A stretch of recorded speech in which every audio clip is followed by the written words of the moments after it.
fuck, there we go. Oh, suddenly there was music for a bit?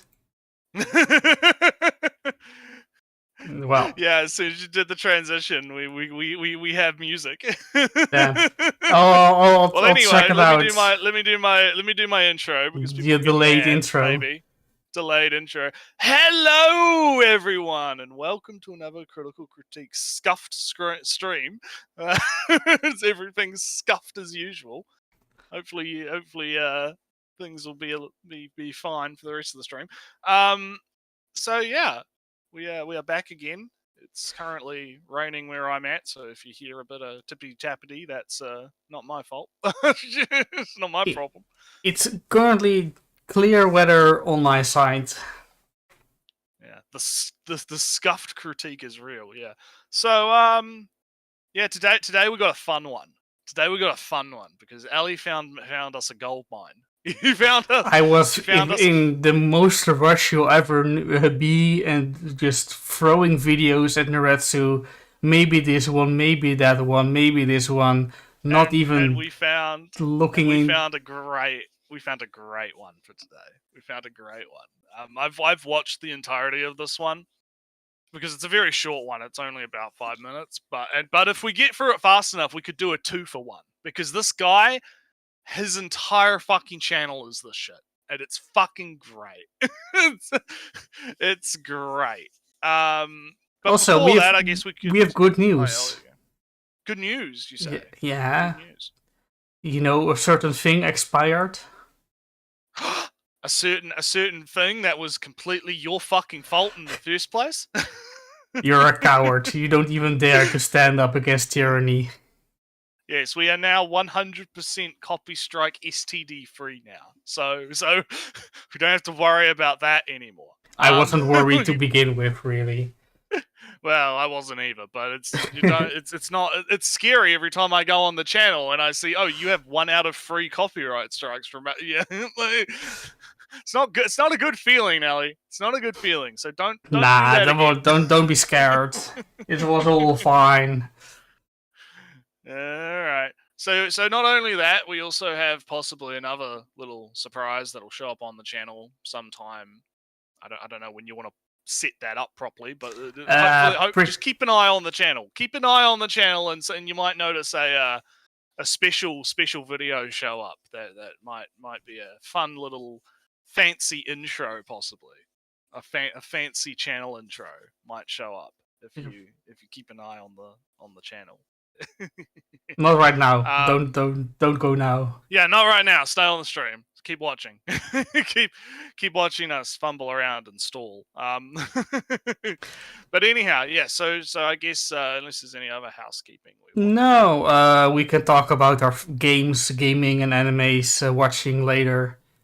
Yeah, we'll do that later because I definitely got a lot of stuff to talk about. All right. In terms of anime. Maybe in between videos or something. Meanwhile, we'll see. Like I said, we'll see how long this takes. It's gonna be a fun one. So we're gonna be covering the dangers of ecchi anime. Ecchi anime is dangerous. Okay, serious business. All right. It's just as bad as smoking and alcohol, apparently. And smartphones and and anything modernity, yeah.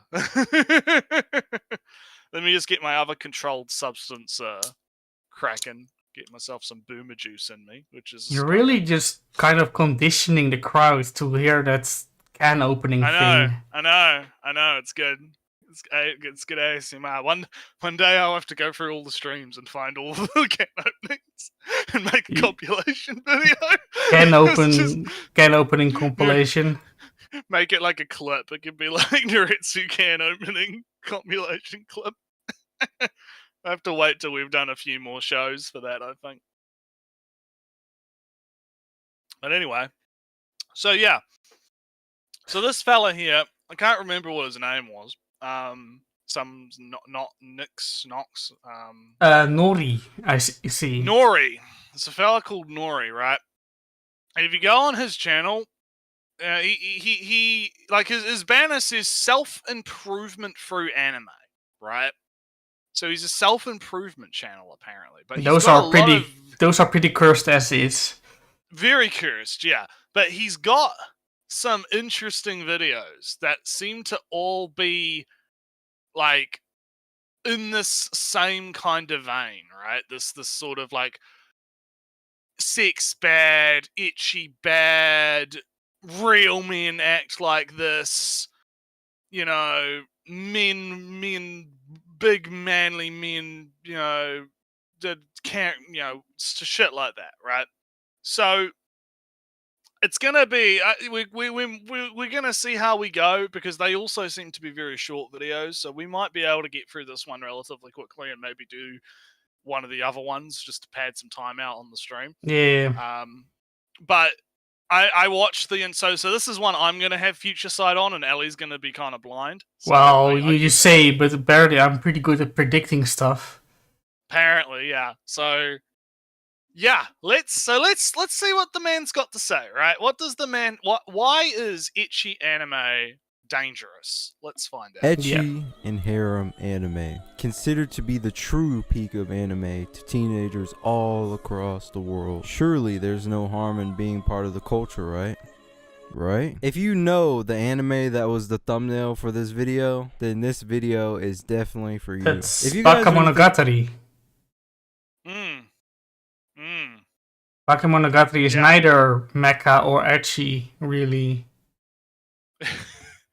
Look, these fellas tend to not make a distinction, right? They tend to. It's words, the anime. Yeah. With only one other anime. I did hear something on Twitter about how they released like a compilation movie where they removed all of the sexy stuff in it, and it's apparently bombed at the Japanese. Well, I heard they removed the jokes. That's what I heard. Yeah, they removed the jokes too. Yeah, they removed the jokes and they removed like any of the fan service, and apparently it's not doing too well. I mean, the fast-paced jokes is part of what is Monogatari, so I can very much understand that it's less popular. The quips and the jokes are part of it's part what alleviates kind of the drama at times. So yeah, let's continue. Let's see what he's got to say because he hasn't quite made his thesis yet. So let's see. Like me, anime before I hit puberty, ecchi harem anime was basically my first introduction to porn. I mean, shows like this one. Lohina is porn. Yeah. I'm guessing, and that at his age, maybe Lohina is too late for him. But well, I mean, he seems to be talking about stuff like DxD, right? But even then, it's like first exposure to porn, right? It's a little bit, you know, a logarithmic scale, a scale that goes off log instead of rational numbers. Something that I've talked about on Twitter before is that I often find that a lot of these types of guys, and girls, I guess, like, you know, guys and girls that are anti this type of stuff, right? They don't understand that there is a fundamental difference between ecchi and porn, right? Yeah, I have seen, like, why don't you just watch porn as a thing of... Why don't you just watch porn is a very, very common argument for this. And I think that it's because a lot of people, and I've argued even with someone that I think we both know, who had that opinion, and I've talked to him about it on a civil level, right? So I've tried to understand the perspective, right? So they have this, like, not understanding the difference, right? Because the way I tend to do it is I reframe it by saying, right, burlesque. You know what a burlesque show is, Ellie. You're a European. You should know what burlesque is, right? Maybe not. Maybe I'm too European, and maybe that's just a regular show. You don't know a burlesque. A burlesque show is like, it used to be a thing where it was kind of like the boomer version of ecchi, right? So it wasn't like you'd go to the strip club and you'd see the lady, like, it would be more about, like, the lingerie, right? Yeah. So it would be sexy dancing in the lingerie, right? And it wouldn't be, like, pornographic in the sense of, like, there's no nudity in it, right? It's just sexy girl and sexy lingerie. I mean, I guess it's just a bunch of women wearing corsets. Yeah, pretty much, right? You're speaking free. It's a French word, so I'm thinking of corsets. Yeah, I believe it was a French thing. Yeah, and so I tend to reframe that like that because clearly there's a difference between that and watching two people fuck on Pornhub, right?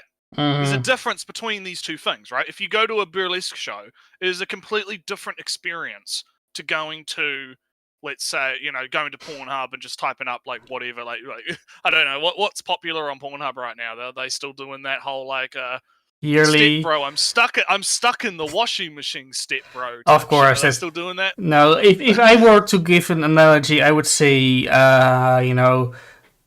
if somebody is totally in love with trains and has model trains, so an entire basement and the basement and the attic are both train sets that with a secret connecting train track combining them, and then you say, "Oh, you love trains? Come train spotting with me," and they say, "No, that's boring." Why would I want to do that? Yeah, I mean, Sammy makes a really good analogy there. You play Call of Duty so often, why don't you just join the army? Yeah, that's well. I was thinking of that example, but I thought, well, let's pick two real things, right? Train models, train models. The burlesque example. Yeah, train models and train spotting are two different hobbies. Why don't go watch real trains if you love trains so much? No, it's because of the things that train models have. The difference.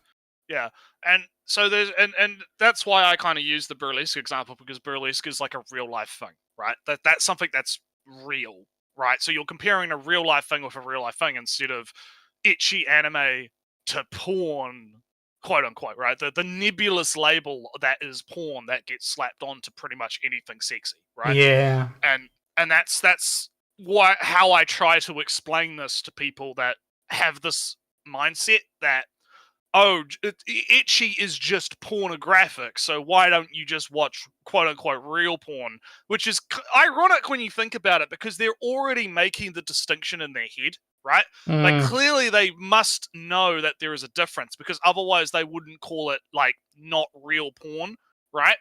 If you get what I'm saying? So there's a logical inconsistency going on in the argument already off the bat, right? And it's very annoying. So to kind of cap off the point and kind of like finalize it, right? Yeah. The reason ecchi anime, right, is there for the tease a lot of the time.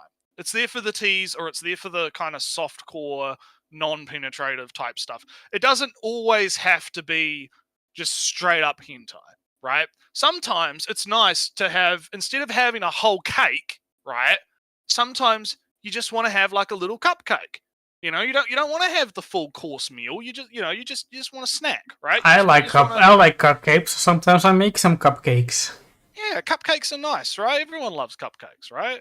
So, and I think that's the kind of thing that gets destroyed, like, right, when people make this whole argument of, oh no, it's all porn. Everything's porn.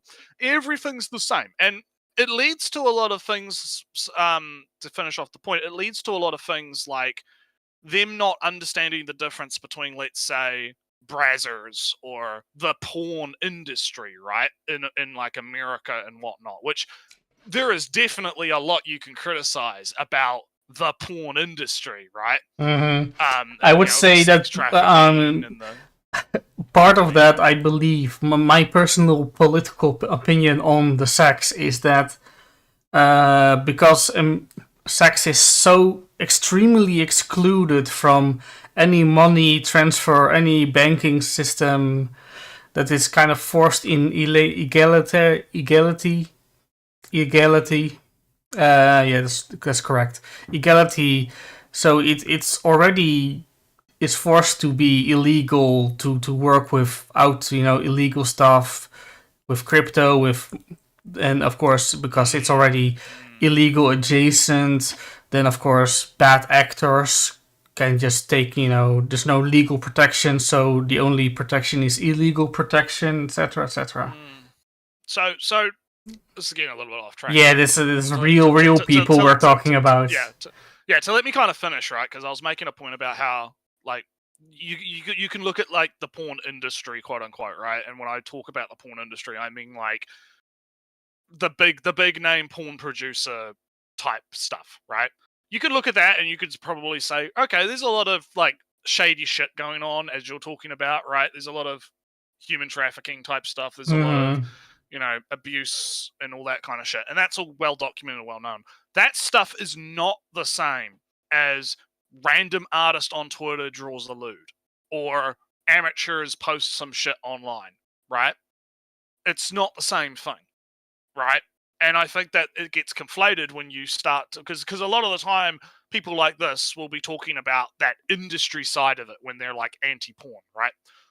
And they don't make a distinction between the fact that it's not really this like all-encompassing thing. There's a lot of different factors to it, and some of it's not necessarily tied to that illegal type shit. Yeah. Right? And it's very annoying. So to kind of cap off, Sammy was like, the simplification, I know, but if you boil down porn to just boobs on screen, then you miss the point. Yeah, exactly. Context it does a lot. Yeah. So anyway, let's now that little side quest is done. Let's see what else our man here has to say. Pretty much towed a thin line between like suggestive content and straight up porn. And when I was first introduced, so he's like, so hang on, let's hear that again. Let's hear that again. Because I thought he was just like, oh, it's all porn, and now he's making the distinction that we were just talking about. So. Ecchi harem anime was basically my first introduction to porn. I mean, so Ecchi harem anime was his first introduction to porn. Shows like this one pretty much towed a thin line between like suggestive content and straight up porn. And when I was first introduced to this kind of anime, I was immediately hooked. He doesn't though. There is there is a distinction. Like is it porn or not? No, there isn't, but you can call it differently, but the effect is the same. Yeah, that's what he's doing, right? He's playing these weird games, Ellie. We love our weird games. Yeah. Also, he cuts out his breaths. Also, did you notice? That's going to be your new meme thing to recognize now. You're going to constantly point that out now every time it happens. And every video we ever cover, it's just going to be, he cut his breaths out. Too aggressively. Yeah. So, does he think Bayonetta is porn? I wonder. Yeah, that's the thing. That's what I'm asking now, right? It's like, so is it like, because he says it toes the line between suggestive and outright porn, and it's like, okay, well, what are you talking about then? What's is it the problem or is it not the problem? But anyway, now he's going to talk about, his addiction, I guess. His addiction, yeah, his addiction. Let's see what he has to say. As I was just starting puberty, and I was very curious about sex. For a period of my life, see how aggressive that was? Yeah. Did you hear that? Is harem. Yeah. I want to keep going though, so I don't want to. Anime. Apparently, I even told a friend of mine that High School DxD was the best anime ever made. I know, right? I mean, we all. Well, I mean. Sure. Facts. I never watched any DxD though. DxD is pretty good. I think the first seasons were better. Like they had an art style change. Studio change, I guess. Then. Yeah, I don't remember exactly why that happened. I think I preferred the old style because the old style was a lot sharper and the new style was a lot more moe, and I wasn't as into the newer style. So I actually haven't picked up the newer seasons since then. So, but I have seen the ones with the sharper style, and like. I mean, I wouldn't say it's like the best anime ever made, right? But for the time, it was definitely like probably the best ecchi anime that was around. I mean, I pretty think I was more. I had side tensions once again. I was into manga in the beginning way more than anime because anime was only in 5 parts on YouTube. Yeah. It was kind of an investment. Because getting anime back then was a bit more of a hassle. Yeah. So I was reading just a lot of manga, and there I got some ecchi manga of what is it? Damn. Samu's like, damn, I gotta defend DxD. Let's get this over with. Well, yeah, I had some stuff like To Love Ru, and then you have Umi Neko Jump, and then you have Umi Boshi, and a lot of romantic comedy, ecchi stuff that I read back in the day. But I think so you're probably just as like well educated and read on the subject as I, right? Maybe more manga, more manga focused. In the same pod, right? Yeah. More manga focused than anime, because I haven't watched much ecchi anime. I read more of it, but it's also maybe been. We need to do an ongoing series where I catch you up on the animes. But anyhow, let's continue. No, it's XR. This led me down the path. Oh, you didn't catch that? Hang on. I don't think so. I'll go. You didn't catch the joke because it goes by really fast, but you'll like this joke, so listen carefully. Anime ever made. I know, right? I mean, we all know it's XR. This led me down. X-Arm, yeah. That's X-Arm is the best anime ever made. Yeah. Don't you love irony, guys? Being an ironic anime fan, it's so great, eh? Nah, I give a pass to any X-Arm reference because that is so unique. There's such a uniquely bad show. It's bad in such a unique way. Yeah. But anyhow, let's continue. Down the path of eventually stumbling across hentai, and a choice to masturbate to hentai has effects on me to this day, 6 years later. This leads me to the dangers of ecchi anime. So the first thing. All right, so there's our intro thesis statement. Yeah, the choices made in video production. Why does he pick maidens in our Savage season? Is it just because somebody got caught masturbating, or does he consider that also ecchi? These questions come to me. These questions linger in your brain. Yeah, they linger in the brain. I'm like, it's kind of weird because on one level it's like, okay, I could see the idea of, okay, he got into the ecchi anime and then he got into hentai and then apparently that like ruined his life or whatever. But I just don't. It's hard for me because I haven't had that experience because I can't really say that it's ruined my life, right? Like I am still a functioning member of the society. Nretsew, I bought a house. I am on the top. Like... I own property in my own name. I've made it. I won at life. Yeah, and yet you're still just as fucking perverted. You know? Do people recognize my avatar? Yeah, exactly. If you recognize Ellie's avatar, you're one of the homies, okay? You know what's up. You're right? a real one. Real G's in the chat, right? It's, speaking of the chat, I'm not gonna lie, I'll never understand people with the masturbation problem. I've gone most of my life without doing that, yet ecchi stuff still interests me. So that's another thing that kind of ties back into what we were talking about before with the whole distinction thing. Like, a lot of these guys seem to think that, oh, you're constantly just stroking your dick while you're watching ecchi. like you just can't, you just have to fucking, you're nutting constantly while watching ecchi. It's like, no, not really. I kind of have this thing, Ellie. Have you ever heard of this idea? It's called self-control. Do you have self-control, Ellie? Are you able to control your urges, your guttural urges? Yeah, when you see the hot anime woman, are you able to not whip your dick out? And fucking. I've consumed too much psychology stuff, so I'm more sympathetic to the people that have lost control in such a way, because it's usually indicative of upbringing, traumas, substance abuses, and all that stuff. I meme, but that is true, right? I meme about it, but it does like in real cases of that, right? I want to preface that.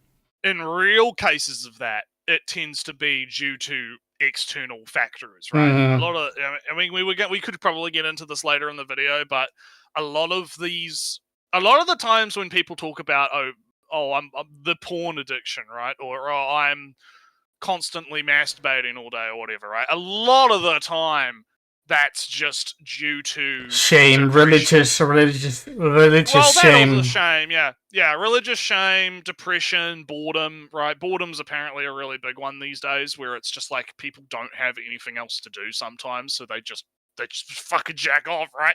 And I mean, back when I was living the neat life, right? Number of years ago, I could definitely say that I would fall into that category. Like I would fucking just have nothing else to do. So it's like I get it, right? Like I get it, right? Because I've been there. But the thing is that all changed because of things not related to the porn, right? Other lifestyle changes happened that made my life better, right? So it's not, it's not the porn's fault, right? There's other factors, and we're gonna it's a spoiler alert. We are gonna get into that later, but like, it's one of those things. Guy who sits on his ass 24/7 starts lifting and gets better. Porn is to blame. Yeah, coffee gets it, right? Like, that's basically what I'm talking about, right? It's like, for a lot of these people, right, or for a lot of the people that this guy is talking about, where it's like, oh, I'm just sitting at home jacking off all day, whatnot. The easiest way to solve that problem is to just fucking go out and have a walk. Just get the fuck outside and touch do some something else, right? Like take up a hobby, cleaning the house. That's always a yeah. Oh fuck, Jordan Peterson voice. You got to clean your room. You have to clean your room, Ellie. It's not about cleaning the room. It's about doing tasks that give you a sense of fulfillment. Well, cleaning the room does have benefits in that, like, being in a clean environment has been, like, I think, like, psychologically proven to us. But I'm more in the sense of doing a task that gives a sense of accomplishment. I get what you mean, though. You're talking more about, like, just doing something, right? Actively doing a thing, right? And so that's kind of the thing, right? It's a lot of the time, all of these problems, like, can be solved via things that have nothing to do with fucking porn stuff. It's almost like that problem goes away on its own if you just sort your life out, right? Yeah, not to delay the video watching further, but most addictions are, of course, porn addictions are self-reported, and they are just habits. They are bad habits, or habits that are considered bad. That can easily change, because I have my own routines, but they can be broken if my routine itself is broken. I was for a week in we weren't here for the Christmas for the holidays. I was in Denmark for a week. That was a massive break from my schedule. I didn't do things that I normally did for a whole week. I didn't feel a desperate urge, a need to go back to it. It was just a habit because of a different environment, and the environment was gone, the habit was gone. Yeah. So there's a lot of stuff like that. Sammy's got a little counterpoint. He's got a little counterpoint in the chat, which we'll cover, and then we'll get back to the video. Which is, more intelligent people have messier rooms, finding things in the mess to test your memory. Yeah, well, there is, like, stuff like that. I'm just saying, like, in a general sense, there's been. I read somewhere that there is some backing to being in a cleaner environment leads to better mental health, right? It's not like all the time, obviously, especially Mhm. with people like me or people that have like the autism, right? Sometimes I think there's a concept which is like organized mess, where it looks like it's a mess, but to the person that's got the tism or whatever, it is actually done in a specific way that makes sense to them, right? So this shit, it's complicated. Let's just leave it at that, right? Like it is complicated. Oh no, We're talking about kind of humans are complicated. yeah, humans are complicated bottom text, right? Is basically it. But anyway, let's get back to this man talking about his porn addiction. Thing consuming a lot of ecchi anime and hentai was it gave me unrealistic expectations of women in sex. You know, being This is another common argument, Ellie. Look, we're getting. Maybe we won't have to do another video. We're getting so much out of this one. I don't know. That feels like to go with the memes of today. That feels like a cope. That feels like justification afterwards. You read To Love, Ellie. Do you have unrealistic expectations of women? Well, I trip and I just fall harsh on the pavement and I scrape my knees and elbows. That's not how it works. Yeah. Where's the pretty girl when I snatch her underwear with my? I fell down the stairs. Where is the girl that lands on me with her underwear in my nose? What happened? What happened? I actually fell down the stairs once. I was pushed down by a girl, and I just got hurt. Where's the justice in that? Yeah. Man, watching Naruto, I gotta agree, man. Watching Naruto made me Naruto run in high school. He's gotta be, right? No, like, I find, okay, so I believe that men or people that talk like this, right, and say, hey, watching anime or whatever gave me unrealistic expectations of women, have never fucking been around women. Right? Because if you actually, like, because because I have a mum, right? My mum is very involved in the family, right? So, I don't talk about the family situation because it's a bit, it's personal shit, I don't talk about it. But in this case, it's relevant, right? Like, I have a mum, and my mum taught me about the woman, right? Because she is a woman. Ooh, really? Right? Yeah, well, because she's like, because you're interacting with a woman, is what I'm saying, right? If you have a woman in the house, like if you have sisters, or you have, a mum, right, around, then you're gonna, any unrealistic expectations of women are going to fucking fly out the window the moment you actually interact with a woman, right? But these people seem to have this, like, I have a feeling that a lot of these guys, right, and this is a bit psychoanalyzy, right? Mm-hmm. They don't grow up in households with women. Or they grow up in households with bad women, right? Because they're not interacting with women enough in a sense that they are getting these quote-unquote unrealistic expectations because their only interaction with women is through anime, right? Rather than, like, I don't know, having classmates that are women, right? Maybe they go to an all-boys school. Maybe they go, there's I have a maybe another unique-ish perspective in that I have only brothers. Right. I have only brothers. So my mother kind of gave up at some point, I guess. And like, fuck it. Fuck it.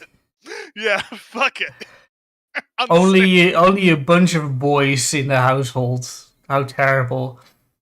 Yeah. So I didn't necessarily get some, special "this is how women are" lessons from mother, but I did get a book that says, "Hey, this is how sex works. Look." Your mum just like tosses a fucking like sex education textbook on you at like age 13. Like, here you go. Well, it was an actual book it was a book about. I know what you mean. I'll let you say to the chat, but I know what you mean.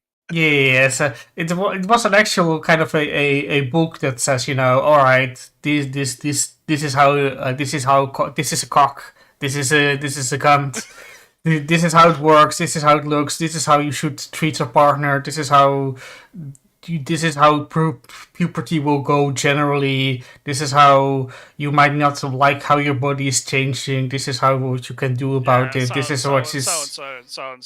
See, down here we had this thing called health class in high school, well, early high school, which was basically that where it's like, yeah, they teach you about all of that kind of, it was called health class. I don't know if it's called anything different now. Like, it was different depending on like what school you went to and that kind of stuff. But typically you had like that form of education, right? And a lot of it was like, look, don't fucking go to parties and get drunk and knock people, that kind of shit, right? And there was also stuff like that. But to kind of loop back to the point, right? And what I'm talking about is like, if you, like, I'm not necessarily saying that my mum had any like special teachings or anything, but the fact that I had a woman in the house, right, in the household, right, and I had I had other interactions with women at school, socializing at school, right, and having plenty of time to, talk to the womans, right, and be a functioning the mythical human. womans. The mythical woman creatures from like Venus or whatever, right? These unicorns, right? That are so rare that you never interact with them in real life, right? They're like elves, right? You only see elves once in a while. Elves. They're like elves, yeah. But this is what I mean, right? It's like, if you actually interact with women regularly, right? You're gonna look at anime, and you're not gonna be like, oh, all women act like sugoi, senpai, I love senpai. No, women don't act like that in real life, right? I just had regular interactions with my classmates, with co-workers, with whatever. I had a colleague that was kind of fun. She was Muslim. She wore kind of not the entire face covering, but hair covering and generally body covering burqa thing. And she gave me clips from, who's that Australian religious guy? What's his name? Imam Peace or something? No. This is guy that says stuff like God is presuppositionist. Might be the guy I'm thinking of. I don't know, because I remember. Alright, he's some Christian debater guy, and she said, "Oh, it was a Christian." I thought it was. No, Imam Peace is a Muslim guy. No, maybe it was New Zealand or whatever. No, it's some Christian guy. Some Christian guy that says atheism is stupid, and I'm then an atheist, and she's Muslim, but Christian-Muslim arguments are kind of same. So she passes me that, and we are going to have a kind of a religious conversation with each other, debating religions as co-workers. Hey, that's also possible with a female colleague. Oh God! It's like women are humans. Complete society. I'm debating a Muslim on if God exists with a coworker. It can be done. It's not while watching a Christian debate. Yeah. There's so many layers. There's so many layers to this. It's fucking. It's the fun stuff, right? It's all It's what you want to have with a female colleague, right? Yeah, this is stuff, right? Interactions. This was a fun interaction. It doesn't normally happen this way, but it was a normal ass interaction with the female. Yeah, and through those normal interactions, right? That's how you come to understand that. Hey, Ellie, I know this might be a bombshell. But yes. It turns. Okay. I want you to bear with me here, right? Fiction is not reality. We have to things that happen in fiction are not always reflective of the real world. Right. So I think we need to censor this, right? Yeah, this is top secret classified information. The government, the lizard people are going to come for me because I'm giving you guys top secret information that apparently things in it's. All right, Nretsew, you said too much. You're gone. Yeah, I'm gone. Wait, wrong way. You're gone, right? You're gone. Oh God. So anyway, Oh, so it took a minute to show up on the stream. I'm gone. No. Men in Black have taken you. Jail. I've been taken to jail. Maybe we need to get some like memes for the OBS. Like maybe we could get like. Oh, I can get a cage. We could put like a horny jail for both of us, and we could like put each other in the horny jail. So Samu's got some points. You know, from a young age, I was told, you know, Pornhub and stuff like that should not be taken, you know, literally, and told that once and never needed to be told it again. Yeah. To be fair, I've seen people who say they love anime characters more than real people and aren't joking. So maybe this is a point for this guy. However, they aren't dysfunctional people. They have jobs that contribute. Yeah. So like. It's an interest, like we'll go one at a time, right? And then we'll move on with the video, right? So, like, you know, from a young age, you know, getting told that Pornhub is not representation of reality, which is true, which is something that, you know, I think that at some level, education plays a big role in this. Like, you're either going to learn that through your parents or you're going to learn that through, you know, depending on what country you're in, health class or whatever, where they'll be like, look, stuff that you see in porn is not necessarily reflective of how things are going to go in reality. This is a crime. This is a crime. Ali, it's not transparent. It's a fucking JPEG that doesn't have transparency. What are you doing? This stuff. This is a crime. I downloaded this image because it was a BGM. This is unforgivable. But anyway, to go back to epic in-bed fail, yeah. To go back to the point though, right? Yeah. So the Pornhub point, yeah, that is true, right? You get told that once, and then you don't have to get told that again. As for people that, you know, love anime characters more than real people and aren't joking, yeah, sure, okay. There are people that are like that, right? And there are definitely like crazy people out there. Let's be real here. Even if they're still functioning in society, like there's whack weirdos like us that talk about shitty anime tuber videos online for like 4 hours a day, right on a stream.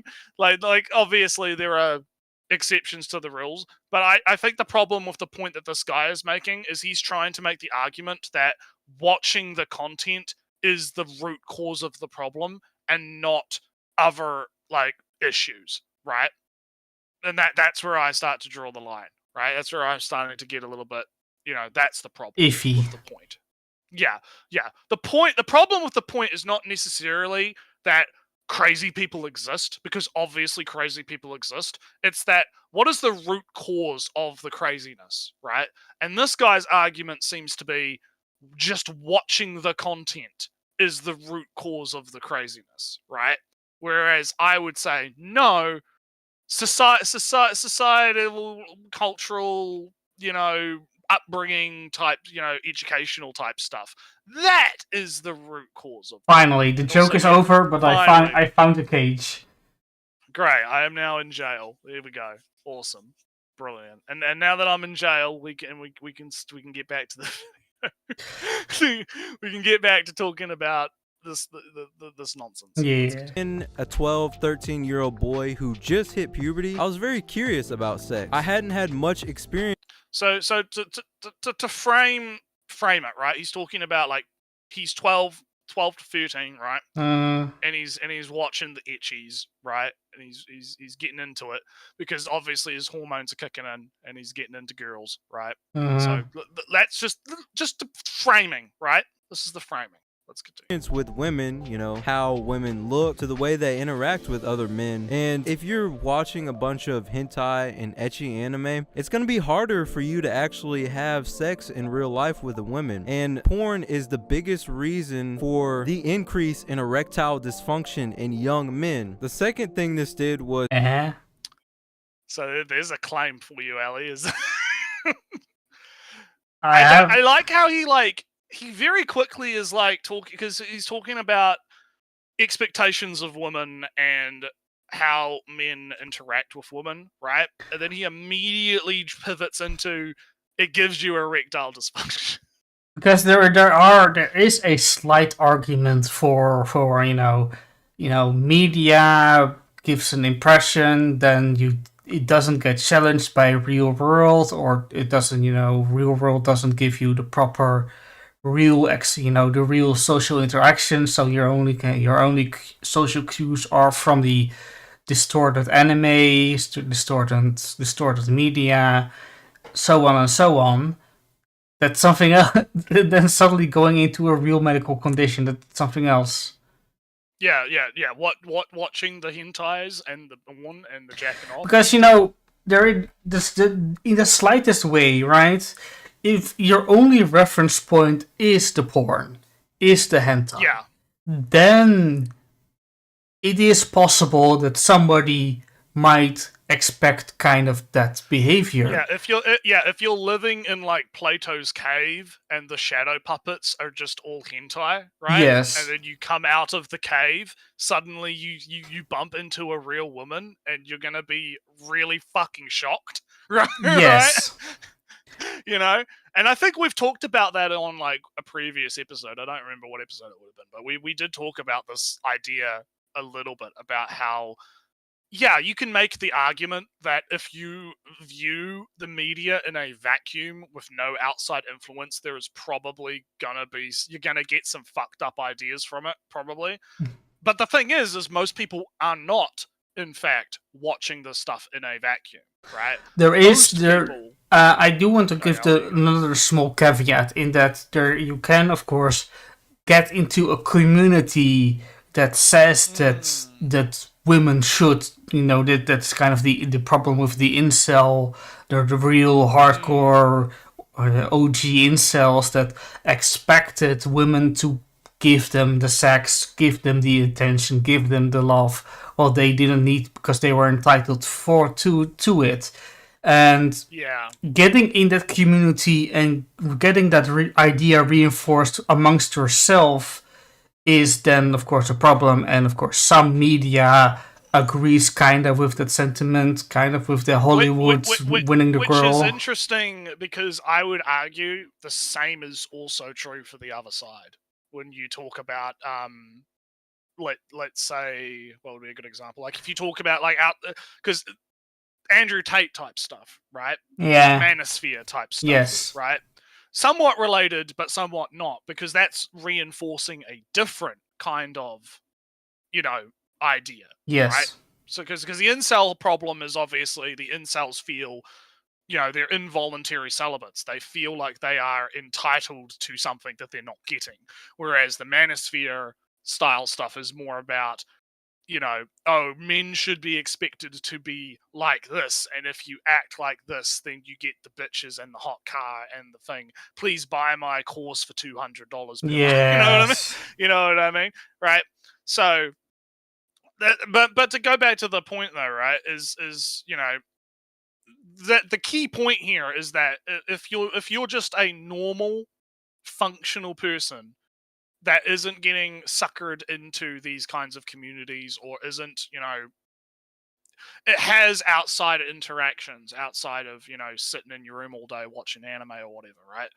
Then you are going to have interactions and stuff outside of the vacuum, right? And I would argue that that's the majority of people. I think you can say, yes, there are definitely people that are going to suffer from this insulation, right? And get these are the people that, Tate and these incel communities prey on, right? That's those exact kinds of people. So they obviously exist, right? And there's enough of them that it exists for it to become an entire fucking market, right? So that's a problem. But I don't think the solution to that problem is to go after this like ecchi anime, right? I don't think the answer to the problem is to go after the hentai and the ecchi anime. I think the problem is that we need to go after the vacuum itself, right? And we need to be able, and I think the best way to do that is, I mentioned health class in high school, right? Down here where I live in Kiwiland, right? Just having that in the education system, right, would probably do quite a lot to help show, hey, no, this stuff is not real. It's not how real life works. Here's how real life works. Let's talk about it. Let's sort it out. Yeah, right? I read once an English article about some the super progressive Dutch system of sex education that starts in primary school. Oh no, teaching kids to have sex in primary school? No, that's not how it goes.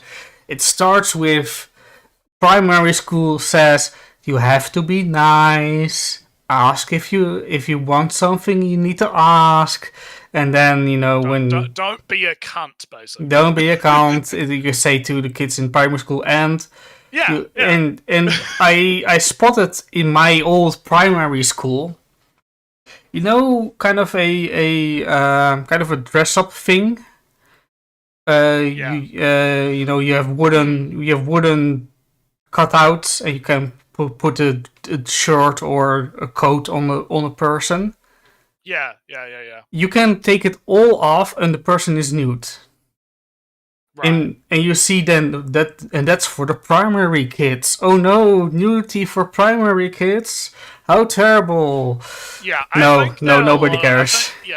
I think that because it's the same down here. Down here, we were also very it wasn't such a big deal down here to have that as part of the education curriculum. Of course, parents could opt out if they wanted to. But I don't think you can opt out. Really, that's not that I heard or seen. Down here, when we did it, it was like you could opt out. Well, parents could opt out of having that, but I don't think most parents did opt out though, because you see. Unlike America Land, yes, let's go bash America. That shit on the Americans. Oh, sorry, I hit my mic there. Getting heated. Shit, hitting my mic, right? To shit on the Americans, right? We don't have this puritanical cultural element within our cultures, right? So we don't have this idea of sex is bad. It's evil. You can't talk about you're never allowed to learn any actual education about sex because that's bad, right? So, and I actually think that that's more part of the problem and why we have idiots like this that exist, right? Yeah.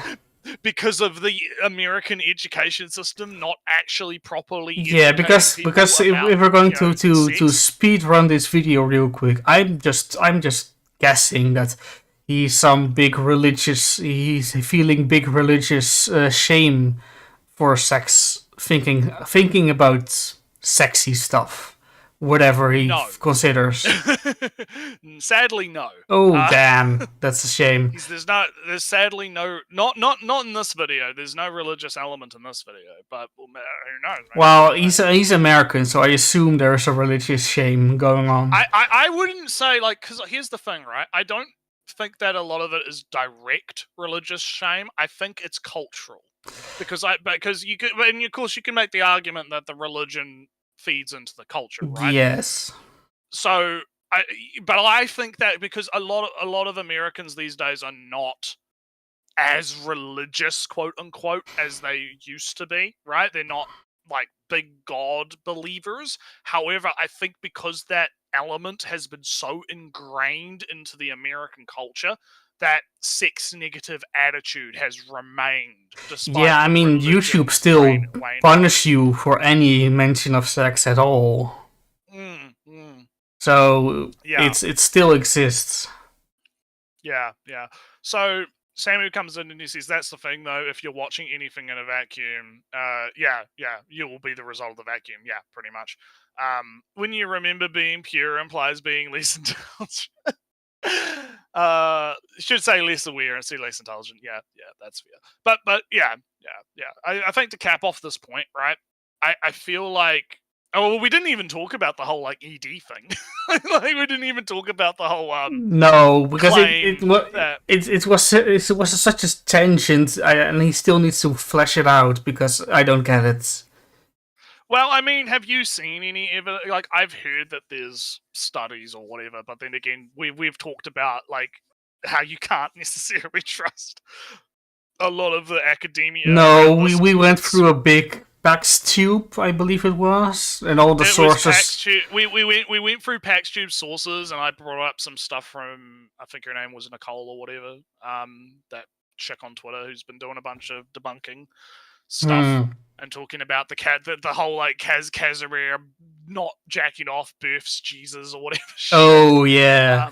No. From what the only connection that I can draw between watching Ecchi and erectile dysfunction is that if you then add some shame or expectation in, anxiety isn't the best for arousal, and then you are anxious about being anxious and not performing, etc., and then suddenly you're afraid of having sex, because if you have sex, you could fail. Because the way that it's presented here is, it's like it causes a physical problem, right? Yeah, he needs to put a link. Your dick is literally going to break because you jack off. I proposed a pathway to what from watching the Ecchi to being afraid of sex, in a sense, but he hasn't, and this pathway also counts towards buying the Playboys. So whatever it. Yeah. So anyway, let's continue. See what he says. Maybe he'll expand on it. Degrade my ability to delay gratification, and what this means is delay gratification. Okay, all right. Well, let's go back. It's getting because even though this is a 5-minute video, he goes really fast. Like if you cut out every breath, then. Yeah, and you gotta catch the points, because he kind of spitballs them really quick, which I think is part of the strategy, is to just kind of spam you with shit, so you can't like stop and think for a moment about it. But anyway, it's function in young men. The second thing this did was degrade my ability to delay gratification. No, it's two different things. Damn. So he just so he talks about it. So he talks about erectile dysfunction, and now he's going to talk about how it destroyed his ability to have delayed gratification. So he's impatient. Oh, and by the way, no sources on the video. Oh, damn. For the erectile dysfunction claim. I couldn't find any in the description or the comments. I never heard of it at all. But also, he just presents this as a fact. Watching the Ecchi gives you erectile dysfunction and makes you. I guess delayed gratification is such a loaded term in this context, right? It feels already like a talking point, like a disease, a consequence of an addiction is not, being able to have a delayed gratification. It has to be now. That feels like a thing that you would say in a anti-sex, anti-masturbation video. Well, I mean, that is what this is. Yeah, but even in general, right? I get what you mean. Who actually uses the term delayed gratification? I mean, like, it's weird because I find it really hard because I don't have this problem. Like, I have, like, to use an example that's not porn related, I have a bunch of chocolate in my fridge right now. Because I actually got a bunch of. I was going to talk about this later, but my Alpa sent me a bunch of Dutch stuff. Oh, yeah. I was going to talk about later. I got what are they called? They're the windmill cookies that are salted. They're like, not salted. They're like spiced cookies. Like speculoos.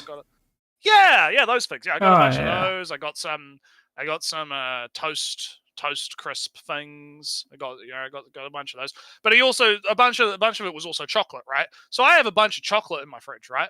I have the delayed gratification ability of a special ability, Ali. Special trait, right? Special stat video game. Skills. Status, right? Skills. Skill, right? I am not in my fridge right now grabbing the chocolate and just scuffing it down my throat as I speak to you right now, because I save the chocolate for like, I'm doing a drawing or whatever, or I'm doing an activity. And then after I've done the activity, I can go, nice, I've done my activity. Let's have a chocolate, right? I have the ability to not have the instant gratification of eating all of the chocolate in one go. I can because here's the thing, I'm not a child anymore. Because Well, that's something that Nretsew, children. I have That's to. something that's something that children have to be taught somewhat. Is delayed gratification. It's a thing that you kind of, it's a learned behavior almost. So you kind of like. Nretsew, I have to Yeah. admit, I'm kind of lacking in that ability at points, Oh right? no. Because if you put in front of me licorice, Ooh no. Ooh no. it's gone. It's gone. It's gone. But this is what I meant. But it's kind of like what Samu's getting at in the chat, right? It's not a porn problem. No, right? It's not like watching Ecchi isn't going to destroy your ability to not eat chocolate, right? Or to not seek out delayed gratification. No, I mean, And it is, yeah. I like my licorice, and it's easy to. I like my licorice. Sorry, I I'll let you go. I have a bowl. I pour the licorice in, and every 5 minutes I go from, maybe I can have another piece. And then 2 minutes pass by. I just ate this one, but let me get another piece. Yeah.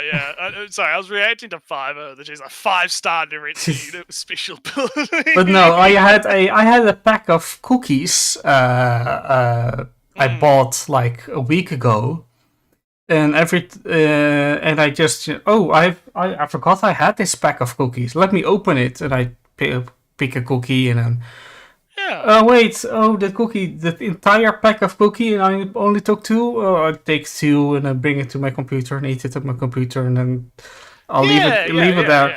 Yeah. It's fine. I can abstain from stuff. Don't worry. It's just this licorice. That's my vice. My Still don't regret the thousands of hours I spent on Genshin though. 2 years well spent doing.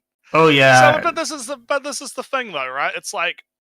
This idea, I have heard this, like, porn destroys your ability to have delayed gratification, but all of this just feels to me like these people have problems and they're just blaming the porn on the problem, right? Oh, I can't control my urges because I watched the porn once. Or whatever, right? I blame this on habits. Anime. I blame this on habits and environment more than your ability to delay gratification, right? It's not that. It's just a situation. From what I see, right? The reason I get my licorice is one, it's a habit of mine to do it anyway, to eat licorice in one go, basically. And two, I present myself. I put myself in the environment to be tempted by it, right? Right. So. If I am put in a different environment, if I place the ball somewhere else, suddenly I am able to delay this gratification, right? Yeah. It's a matter of temptation, of ease of access, of habits, right? It's a combination of that. And I don't really see it because I'm kind of working under the assumption that what he's talking about, what he means is not the real addiction, where you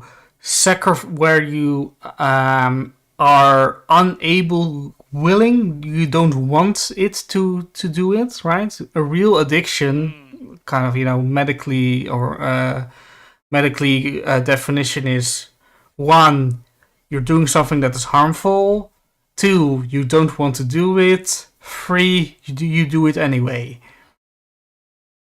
So you're addicted. Your body is addicted to alcohol. You don't want to drink alcohol. You drink it anyway. Yeah.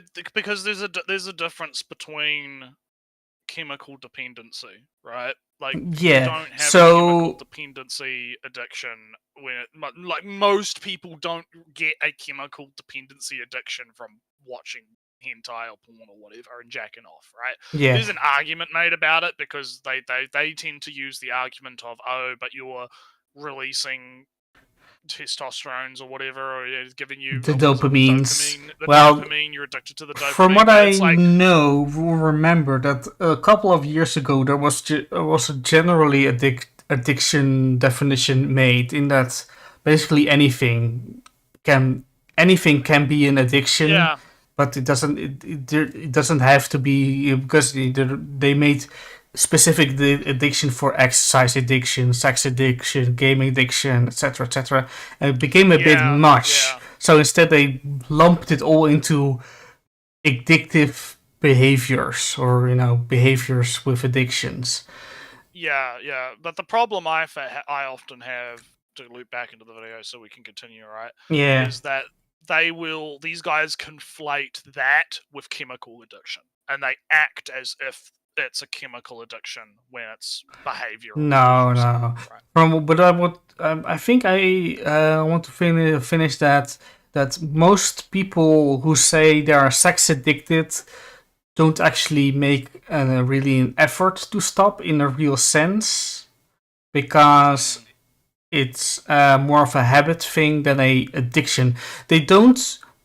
It's not like they start masturbating when they are driving a car, right? You're in the middle of the road and you just whip your dick. Because an addiction. Man, that road is so sexy. Because if you're addicted to alcohol, you have. If you in this example, right, you're driving on the car on the road, la la la la la, and you have crack in next to you, right? Yeah. An addiction is, I'm going to pull over and smoke the crack. Yeah, just pull the crack out. Yeah, that's the addiction. But if I have a sexy magazine next to me and I'm driving the car, if you are able to drive the car to the destination and then pick up the magazine, then you're not addicted. Then there's a compulsion element. Yes, basically you're compelled to. That's kind of you don't want to, but you do it anyway. If you're not compelled to do it, even if it's next to you, then you're not really, medically definition addicted. And I don't think it's like I could have I could go on Twitter right now and retweet lewds, but I'm not, because I've got one window with the chat open with the stream and one window with the thing open watching the video. So and you'd know if I was retweeting lewds, because I'd be retweeting lewds. So I would be caught red-handed very quickly. so this is what I don't think that. I mean, there are people that are really sex addicted, but I don't think they are the ones that are making YouTube videos on the subject. Yeah, pretty much. So anyway, let's get to. All right, we have to be careful, because he's probably going to make like another point that we're going to have to listen really carefully. Gonna have to listen really carefully. Go back 5 seconds, because sometimes the video skips forward 2 seconds for me. Yeah, okay, here we go. Let's listen. The thing this did was degrade my ability to delay gratification. And what this means is it affected my ability to actually have control over my decisions. And this was evident because around the time that I found Hentai and Ecchi and harem, I was the biggest I had ever been in my life. Imagine being 180 pounds at 12 years old. And I don't know what played in pound, 100 pounds? I don't know either, but I just love the idea that he's blaming the Ecchi anime for him being a fat fuck. I think that's fucking hilarious. I kind of feel like it was kind of... I have the feeling, right? It's just a feeling. Yeah, it was kind of the other way around. That he was socially isolated. And then he picked up a hobby. And then he was a hobby. And then he picked up a weird hobby and he couldn't talk to people. So he just stayed fat. And it's kind of a vicious cycle.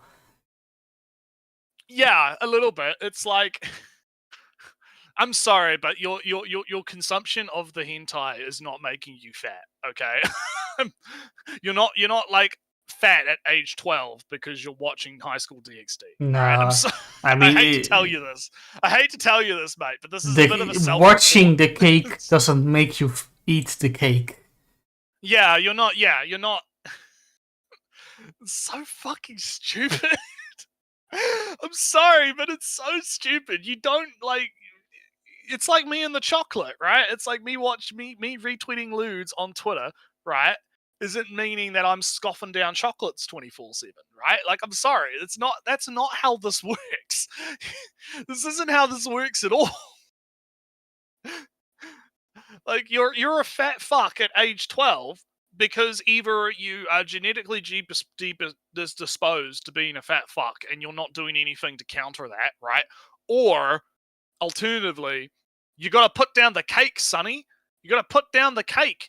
The parents, Put it down. the parents shouldn't have fed you the cake either. Yeah, I why? guess. Maybe your parents are getting you too much takeout or something, right? And you're getting the big fat, right? Come on, bro. Come on. Like, you're not. You can't blame all of your problems on the fact that you watched High School DxD once as a 13-year-old or something, right? Like, I'm sorry. You know, I'm just thinking of ways to make this argument make sense, right? If his argument, you're trying your best to be good faith, Gary, right? well, not even good faith, hard. not even good faith. Like I'm taking in his premise and his conclusion, and he doesn't say anything. So I'm the one left with making sense of it. And the only thing I can come up with in the moment is that he was. I say he was socially isolated and became fat because of it, and watched the hentais or whatever and the ecchis and became further fat and socially isolated. If he wants to flip that argument around, kinda, and that his weird consumption of a niche media made him socially isolated and made him only be stay at home, watching TV, watching the screen, not move around, etc., then he could kind of say that his addiction to watching the sexy anime made him fatter. Right, that's what I. This is my connection with his starting condition and his conclusion. But the problem is there's so many degrees of separation. Yes, right? yes. Like, there's so many degrees of separation between I fucking what? There's so many degrees of separation between I watched High School DxD and I'm a fat ass, right? There's so many degrees of separation. It's like, it's insane. I'm sorry.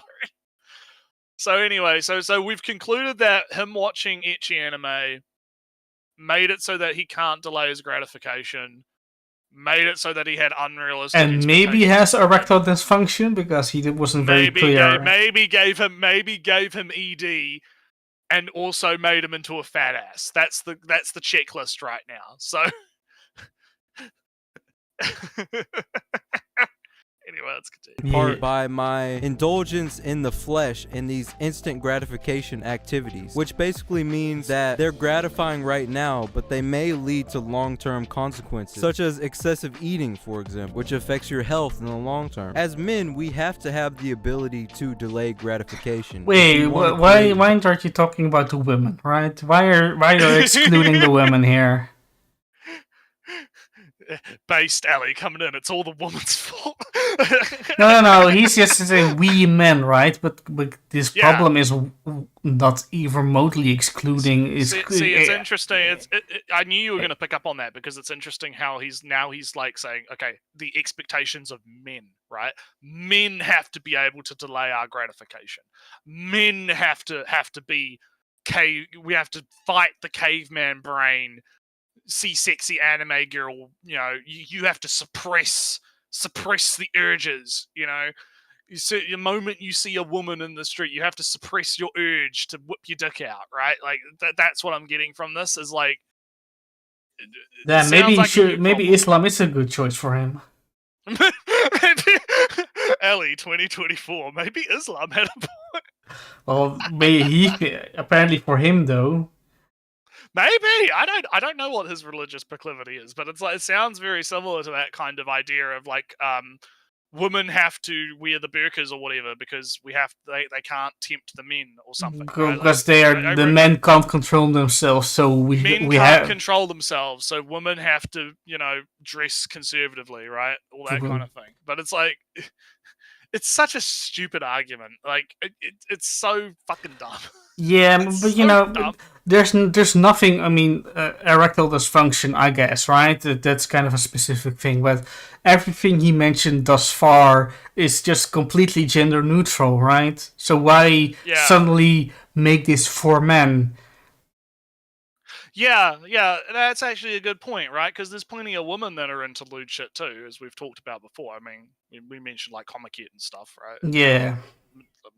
Like a fan large fiction, fan fiction. Oh god, this. Like if you like, I could probably toss a dart at like all of the fucking hentai artists on Twitter or whatever, and there's like a high percentage chance I'm gonna hit a woman, right? So and it will throw a dart in fan fiction writing, and by God, if you're not hitting a woman, right, a female writer. Yeah, exactly. So it's it's interesting how he's putting all the expectations on the men, right? It has to be a men's problem, right? But anyhow, let's continue. Value for ourselves. In terms of work, in terms of fitness, in terms of relationship, we're going to have to delay gratification. If you want to make a YouTube, for example, you're going to have to work months, maybe even years before you get monetized. You're not necessarily going to see the fruits of your labor that same day. And the same is if you go to the gym. The first day, you're going to be Nretsew. It's been how many years? Where's my status of monetization? Where's my Switch? Where's my Switch? I haven't gotten my Switch yet, Ellie. Well, at the moment the monetization kicks in, the Switch will be like 50 New Zealand dollars. 50, yeah. We'll be able to afford it. I'll be able to get one on like Trade Me, like a second hand one that's like broken. Get like a part. The Switch 2, Switch 3 is out. Yeah, exactly. But so like, this is what he's just going on about the gratification thing, and he's talking about how like, but the problem is I don't think that indulging in the sins of the flesh or whatever is actively going to hurt you from being able to understand the idea that sometimes you do thing that might not pay off right away. You know, sometimes you like I've been kind of going into my own training arc lately with both my artwork and my physical fitness, right? And it's you're not going to see the results right away. It's going to take months or years, but that doesn't mean that you stop doing it, right? And again, I'm doing that, and I'm doing that for myself, and I'm not changing the fact that I'm retweeting lewds on Twitter. Right? No, I'm not but changing that. I'm feeling more of the kind of feeling the lack of sources more acutely. Yeah. As the video goes on. Claims. He's making all these claims. Oh, just give me a name, give me a paper, give me a source of any kind. Because all this starts, erectile dysfunction, this delayed gratification, and this delayed gratification not only makes you delayed gratification in the thing that you desire in the moment at that time, but for your entire life. And I don't know. Yeah. I saved up 50,000 euros. Isn't that some delayed gratification of buying a house after many years? You're able to actually manage your money properly, like a fucking functional human. Yeah. That sounds like a pretty delayed gratification of saving money. Yeah, because you didn't spend all of your paycheck on anime figures. Instead, you saved it, and now you're a based property owner. Right? Yeah. Like, so it's like. Yeah, but it's silly how I don't see this connection between you watch the Ecchi or you enjoy the Ecchi and you lack the functional mental capacity to do thing, right? Where is the link? Where is the missing link here, right? There's no connection. So anyhow, let's continue. Any difference in the mirror, but over time, that compound belief in the delaying gratification, you're going to eventually end up with your 10 out of 10 body, whatever you define as your goal. Now, the third thing this did was it was a causing factor for my social anxiety, my low confidence, low self-esteem. Let me give you a little background. So, how many things is it now? It's all the porn's fault. How many things has he listed off, Ellie? That's like it's all all of his problems seem to come from the fact that he watched High School DxD at age like 13 or whatever when he, It's a lot. It's a lot. It's all of his social anxiety apparently is all because of the thing, It's like, I'm sorry, it's just so like I don't want to be mean, but it sounds so pathetic. Like to just blame all of your problems on the Ecchi, like I don't want to like dismiss the fact that he had these problems because I mean I can believe in good faith that he did, right? Like I can believe, like I mean I've suffered with the social anxieties before, and I've I still have to deal with a lot of that stuff to this day because of the autism and stuff, right? So it's like I don't lack sympathy for that stuff. I just don't think that it's good to blame it on like the external factor because at the end of the day it's still on you. What you can blame on it is, of course, your low credit score. Yeah, your low bin chilling score. Yeah. Also, Samu, I can see your last comment, but it doesn't show up on the screen. Oh, that's weird. What was his last comment? You see, women can look at a guy shoving his in a guy's vigorously until he finally is, nah, it's fine. Girls I don't see it either. You might have got YouTube censored. No, Nretsew, you can see it if you don't have top chat. You have to select live chat. Oh, fuck! I didn't even know that was fucking possible. But it doesn't. All this time, I've had it set to fucking top chat. All this time. But it doesn't. It doesn't carry over to the apparently the screen, the chat capture. Maybe the screen capture is set to fucking. The chat capture is exclusively top because I want it to be live, but I can't. Bugger. Oh well. Sorry, Samu. Don't worry. Now it's fixed. Now I can actually see all of your messages. Now I'm thinking, how many people's messages have I not seen over the last how many streams? Not too many. Not too many. Probably not. Nah. But anyway, I can see them now, so it's okay. But anyhow, getting back to this, right? Let's let him talk about his history, right? Let's hear the story about how his depression is all because of the hentai. I used to live in Texas when I was around 12, 13, and it was my last year of middle school, so I would be going to high school after that. And we were deciding to move to different states. We were deciding to move to California, and that meant I was gonna have to leave pretty much all my friends behind and start a new social life in California. I was moving in the summer. Now, right before summer is when I discovered ecchi and hentai and harem anime. And once I moved to California, my lifestyle switched. I ran from real life interaction. I had social anxiety. I wouldn't be able to actually go out. Wait 1 second though, because he just said that his life was, his entire social life was gone. And he didn't have anybody to connect with. Yeah. And he became kind of reclusive because of it. Not. Sorry, I'm drawing conclusions with because. He had a social life, social connections. Then he moved to entirely new place with no social connections, and he became became kind of reclusive. Yeah.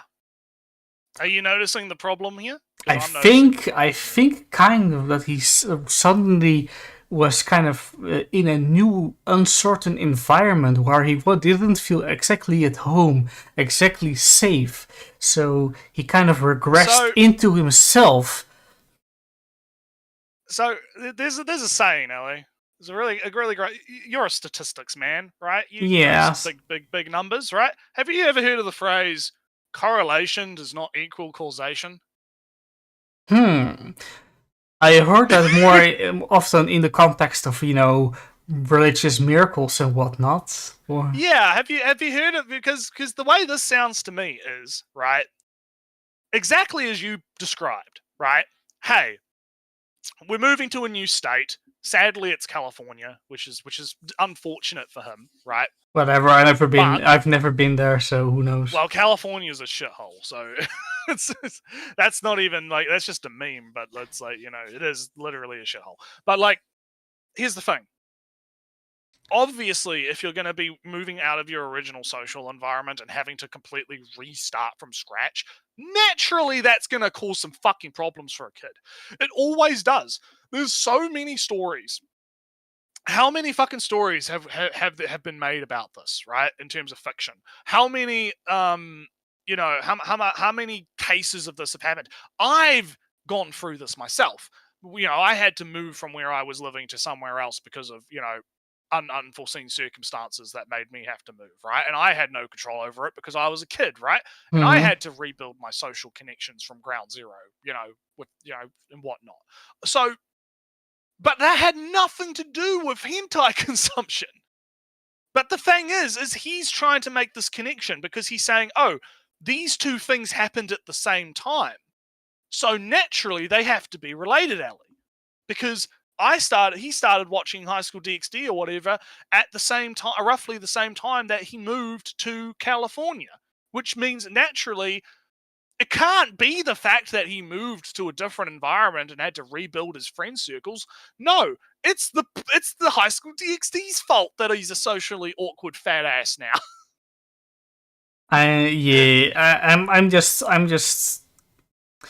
Here I go. I hear a premise and I hear a conclusion, and I'm the one forced to build a connection between that. He had an unfortunate niche and socially awkward hobby at the time that he was forced to rebuild social connections, and because his biggest hobby was a thing that wasn't socially acceptable, he hadn't had the best tool to make new social connections, so he was kind of deficient in that, right? If his hobby was, I don't know if the hobby was Baneblade or whatever was popular at the time. Big sportsman or something. I don't know. I don't fucking know. The big toy at the time, the playing cards at the time. If his hobby was the playing cards at the time, I'm sure he would have had more friends than he would have. But he's the typical nerd into his animes, and he's weird. So the only reason why he hadn't the best tool to make social connections, but he could just talked about normal anime, I guess. It wasn't as popular. But here's the thing, right? It's like, again, the problem is that he's blaming the Ecchi's fault. He's blaming Ecchi for something that, even in his own story, could be easily explained by just the fact that he moved to a new state. And his moving is the biggest cause, really. Yeah, that's my point. It's like there's no correlation between him picking up Ecchi anime and him becoming a socially awkward nerd, right? There's no, he's creating a correlation to explain the causation, right? But there is no correlation. There literally isn't a correlation there. He could have not moved, continued to watch the Ecchi anime, and then his life probably wouldn't have changed at all, right? He would have still had all of his friends. He would have still been socially connected with people. He would have had a perfectly normal upbringing, and there wouldn't have been a problem, right? But because he moved, and then he's describing this experience of not being able to socialize, right, in the new environment. Because let's be real here, the culture in Texas and the culture in California, I'm not American, but from what I've heard, it's two wildly different cultures, even within America. I guess right? Even if you an accent would, be socially isolating. Yeah, he might have a Texan accent or whatever. He might be seen as an other because he's not, leftist enough or whatever. I mean, this was probably before politics entered the picture because he's a kid, right? But that's why I'm saying accents, because it's there's so many other factors here that could have gone into it, but he's choosing because he's trying to form a narrative, right? He's trying to spin this story to you about how oh, I was this perfectly normal boy in Texas, and then all of a sudden I watched the anime tits and moved to California, and now I'm a loser, and I'm a fat ass because I can't stop eating the cakes, right? You know, like this is why I have a problem with this video, right? Because he's trying to spin this narrative to the viewer that, and if you were a, let's say, a impressionable young fella, right, who might be going through similar issues to this, right, then you might also start to blame the correlation causation argument, and you might also start to blame all your problems on the ecchi anime or just anime in general, right? Like, let's say if you're watching My Hero Academia, and because My Hero Academia has some fan service moments in it, right? Very rarely, but it happens, right? You're going to start to blame that on your, social awkwardness or whatever. And that's why I fucking think that this stuff is important to kind of dissect and talk about, because I think that this is the stuff that's fucking dangerous, right? This is the stuff that's giving people the wrong impression about things like, ecchi anime and sex and, it's what's leading to the crazy kids on Twitter that are, seeking out shit that they shouldn't be seeking out in general so that they can go and harass artists about it, right? And be like, you shouldn't be making this stuff because it's causing big society problems, etc. Et cetera, yeah. So yeah, that's why I think this is honestly quite disingenuous evil shit, right? Because of the narrative that he's trying to spin. And whether or not he's doing that deliberately or not, in good faith, I can't tell either way, right? Because malice, idiocy, so and so, Occam's razor, or whatever. It's kind of, to me. I mean, to me, it feels kind of like a story that he believes, right? Yeah, like whether or not he believes it or whether or not it's a grift, that's where I'm kind of like, I don't have enough evidence to say either way. But regardless, I feel like the outcome is the same, is that it creates this narrative that gets impressionable, somewhat vulnerable people, right? Because if you are in that position where you feel socially ostracized and socially awkward, and you're looking for something, right? You're looking for something to latch onto that you can follow as like your guiding principles and whatnot. And this is the shit that you're bumping into, right? That's where I start to have a fucking problem, right? Yeah, again, I want to go back to the beginning where I mentioned this guy brands his channel on the idea of anime for self-help, right?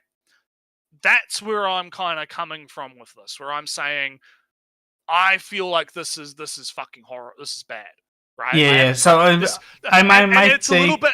I'll let you finish, but I just want to cap off. It is a little bit of a vibe with me. Like, I'm getting bad vibes, right? I'm getting bad vibes from this, and that's why I'm kind of getting a bit triggered. So anyway, I'll let you. So my vibe, my feeling is that he believes this story. He believes his own story because it's kind of generic, right? This is just the generic, masturbation is bad story, but applies to anime.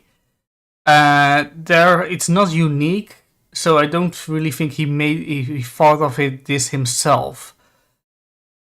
Because he says some dumb stuff without sourcing it anything, right? So he doesn't do. Yeah. He takes it for granted. So I don't feel that this is a grift. Maybe it's a kind of a different grift in a sense, but he believes it. Is it a deliberate grift or is it an unintentional grift? Is kind. He believes it. That's what I see. Yeah. Right.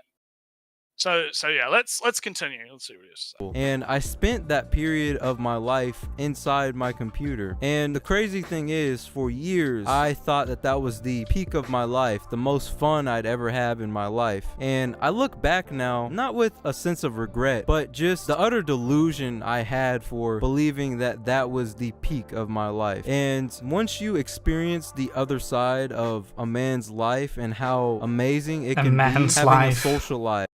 A man's life, Ellie. The other side of a man's life. Yeah, it kind of starts. Go work 9 to 5, chew rocks, watch grass grow, no fun allowed, no hobby. I don't know. Sorry, I know that's I'm being mean, and I know that's not what he's saying, but that's such a common argument for a lot of these, like, you know, manosphere, self-help. Yeah, but be a real man, Ellie. Real men don't play video games or watch anime. It kind of. I think it's kind of odd, right?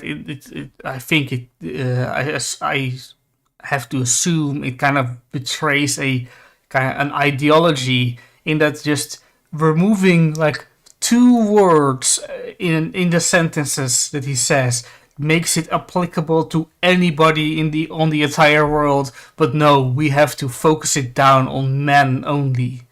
Yeah, it's a men's issue. Yeah, man's life, right? Yeah. So anyhow, let's continue. Social life, working on a business, having a nice body, having good social skills. You realize that there's so much more to life than just the internet. A big factor Nretsew, aren't you just hearing how badly he cuts out every breath, every sentence? Yeah, but didn't you know, Ellie, that there's a world outside the interwebs? Didn't you know? Didn't you know that there's touch grass, watch grass? No, Nretsew, I have to admit though, right? After I did some chores around my house, I decided to play a little bit of Dyson Sphere Project, and a little bit of Dyson Sphere Project meant I was playing 6 hours session. You didn't go out and touch grass, Ellie? Are you saying that you're actually not experiencing the real side of real men? I grabbed the grass by the neck and dragged it out of my house because I dragged my Christmas tree out.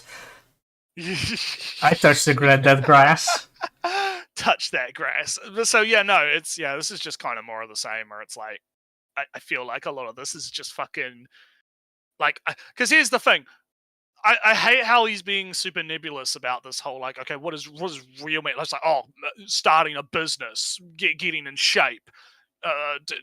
You got to do real men things for real men, right? Like, what the fuck do you mean by real men? Yeah, right? but besides starting a business, there wasn't anything other overtly manly about stuff. I mean, I guess starting a business is more, associated with manly things, but a hairdresser's.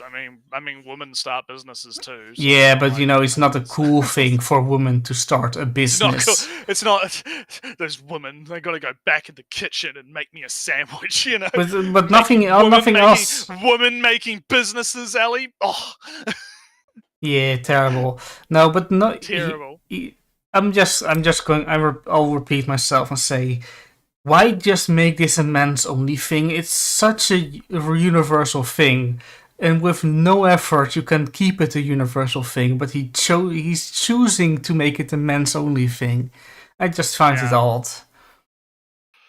Pretty much. All right, let's continue. Solving all of these things for me was to actually quit watching porn, quit watching Ecchi, quit watching harem. There's something called NOFAP, which I discovered when I was 15, 16 years old. And it was very interesting. Yeah, see, here we go. Are we going to the mystical rebirthing of... The mystical NOFAP.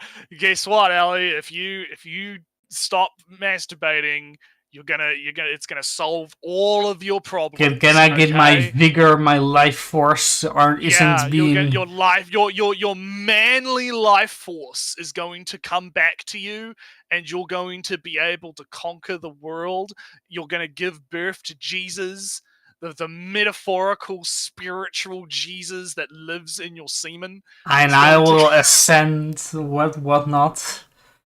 You will ascend into like true. I don't. Jupiter, whatever. Have you got that big brain image? I think I sent you one time for. Like, not on hand. It'll be in the Discord chat. Yeah, big brain thinking. we need to like. I was talking with a friend of ours, or I don't know if you talk with him in DMs, but I was talking with one of the friends from the LG Discord, and he was sending me all this stuff about how people have been memeing about like Indian like ascension memes related to jacking off and stuff, and it's some funny shit. These little gifs of like Indian Indian gods on like a raft or something. I'll see if I can find something because they're quite funny. But like, yeah, no, like he found so let's work. This is the timeline here, right? This is the timeline. So at age 12 to 13, he finds High School DxD, right? And he starts, you know, jacking it, I assume, or whatever, to the anime woman, right? He finds it. Then we jump forward to there it is. We jump forward to like 15, 16, right? We jump forward. He's 15, 16, and now he's discovered NOFAP, right?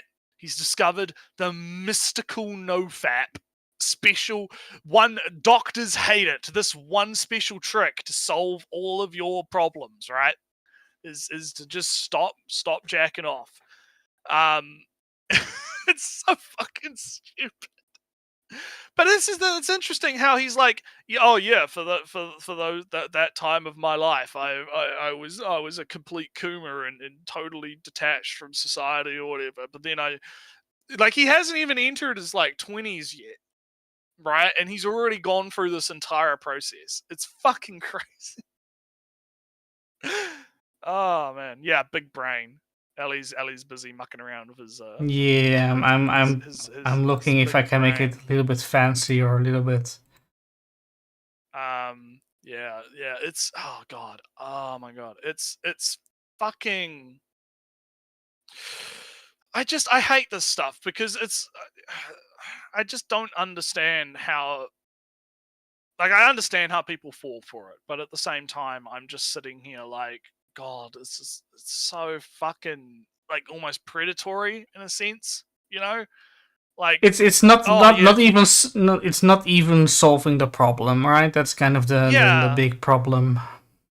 Well, this is the thing, right? It's like a placebo is the problem. Is that what they do is they'll say, hey, if you don't fap, now all of a sudden all of your problems are going to be, you know, solved, right? All of your things are solved. But the thing is what ends up happening is they stop fapping, and then typically they'll do other things in their life that will actually change, right? What the stuff, right? Yeah. So for instance, like, you know, you'll go out and do like a walk every day, or you'll go out and you'll do some kind of you know, exercise or whatever, or hey, you'll pick up some other hobby like drawing or model building, or you know, something a bit more, you know, productive or something, quote unquote productive, right? So I think that there is this like placebo effect that goes on. It's like the correlation causation argument I was making before, where they'll start to see all these improvements in their life because they're doing other things. Oh yeah, here we go. I found the GIF I was looking for. I'll send it to you in a sec. They'll do all of these other lifestyle changes, right? That will improve the situation of their life, and then they'll attribute that to NoFap because they think that that's what caused the change when it wasn't actually that. It was the fact they were doing other stuff. If that makes any sense. So there you go. I sent a link to the GIF. I haven't, because I had to find it through thingy. Yeah. So yeah, it's So anyway, let's see let's find out about NoFap. We're about to find out about NoFap, Ellie, and how magical it is. Let's listen to what he has to say. Intriguing to me that it was a group of young men around the world saying that they wouldn't masturbate to porn. And me being a 15, 16-year-old, I was like, well, why would they do that? That makes no sense. All our lives, we're all told that masturbating to porn as a teenager is normal. And yes, it may be normal for a lot of people, but that doesn't mean that it's good. It is not good. So, well, I guess no, because it is good for you. So what he's It actually is. There is actually some science that suggests that it stops like prostate cancer and shit. Like, well, not even because prostate cancer. It's an the basic needs of humanity. It's a sexual drive. So abstaining from that and then feeling a kind of I guess a shame. I just assume it's a shame thing. It's also a pressure release as well. Like it releases a lot of pressure and whatnot on your brain a little bit. Kind of it's like a de-stress thing, right? And it's like here's the thing, right? There's a different it's normal to do it. It's obviously not normal to do it like 5 times a day, right? No. But the problem is we're not talking about that. That's why these people. I have such a problem with these people is they have this dishonest framing where they make it sound like they're talking about people that are doing it like 5 times a day, but what they're really talking about is people that just do it at all, right? Like if you jack off like once every like week or 2 weeks or something, it's like suddenly, oh no, you're destroying your fucking chakras or whatever. You know what I mean? You know what I mean? Like that's what these guys are talking about when they're talking about it. They're not talking about the guy that's actually got a fucking problem, right? And then that's the thing. That makes people that do have a healthy sex drive and do just, partake in healthy, normal, masturbation schedules or whatever, those people are the ones that are going to stop and think, oh, maybe I am being unhealthy because I'm actually doing it, at all, right? And that's why I think this stuff is so disingenuous, it's so, because they don't actually, specify what they're talking about. Because even he does it here, like he says, oh, some people say that it's normal. And he's like, okay, while it might be normal for some people, it's still bad. It's still bad. But no, it's good. So what are you on about? Yeah. So anyhow, let's continue. For you. So I challenge you guys to do a 30-day NOFAP challenge. Don't watch any porn, don't masturbate to any porn, and don't masturbate in general. And I want you... Are you gonna do it, Ellie? Are you gonna take the 30-day NOFAP 30-day NOFAP challenge?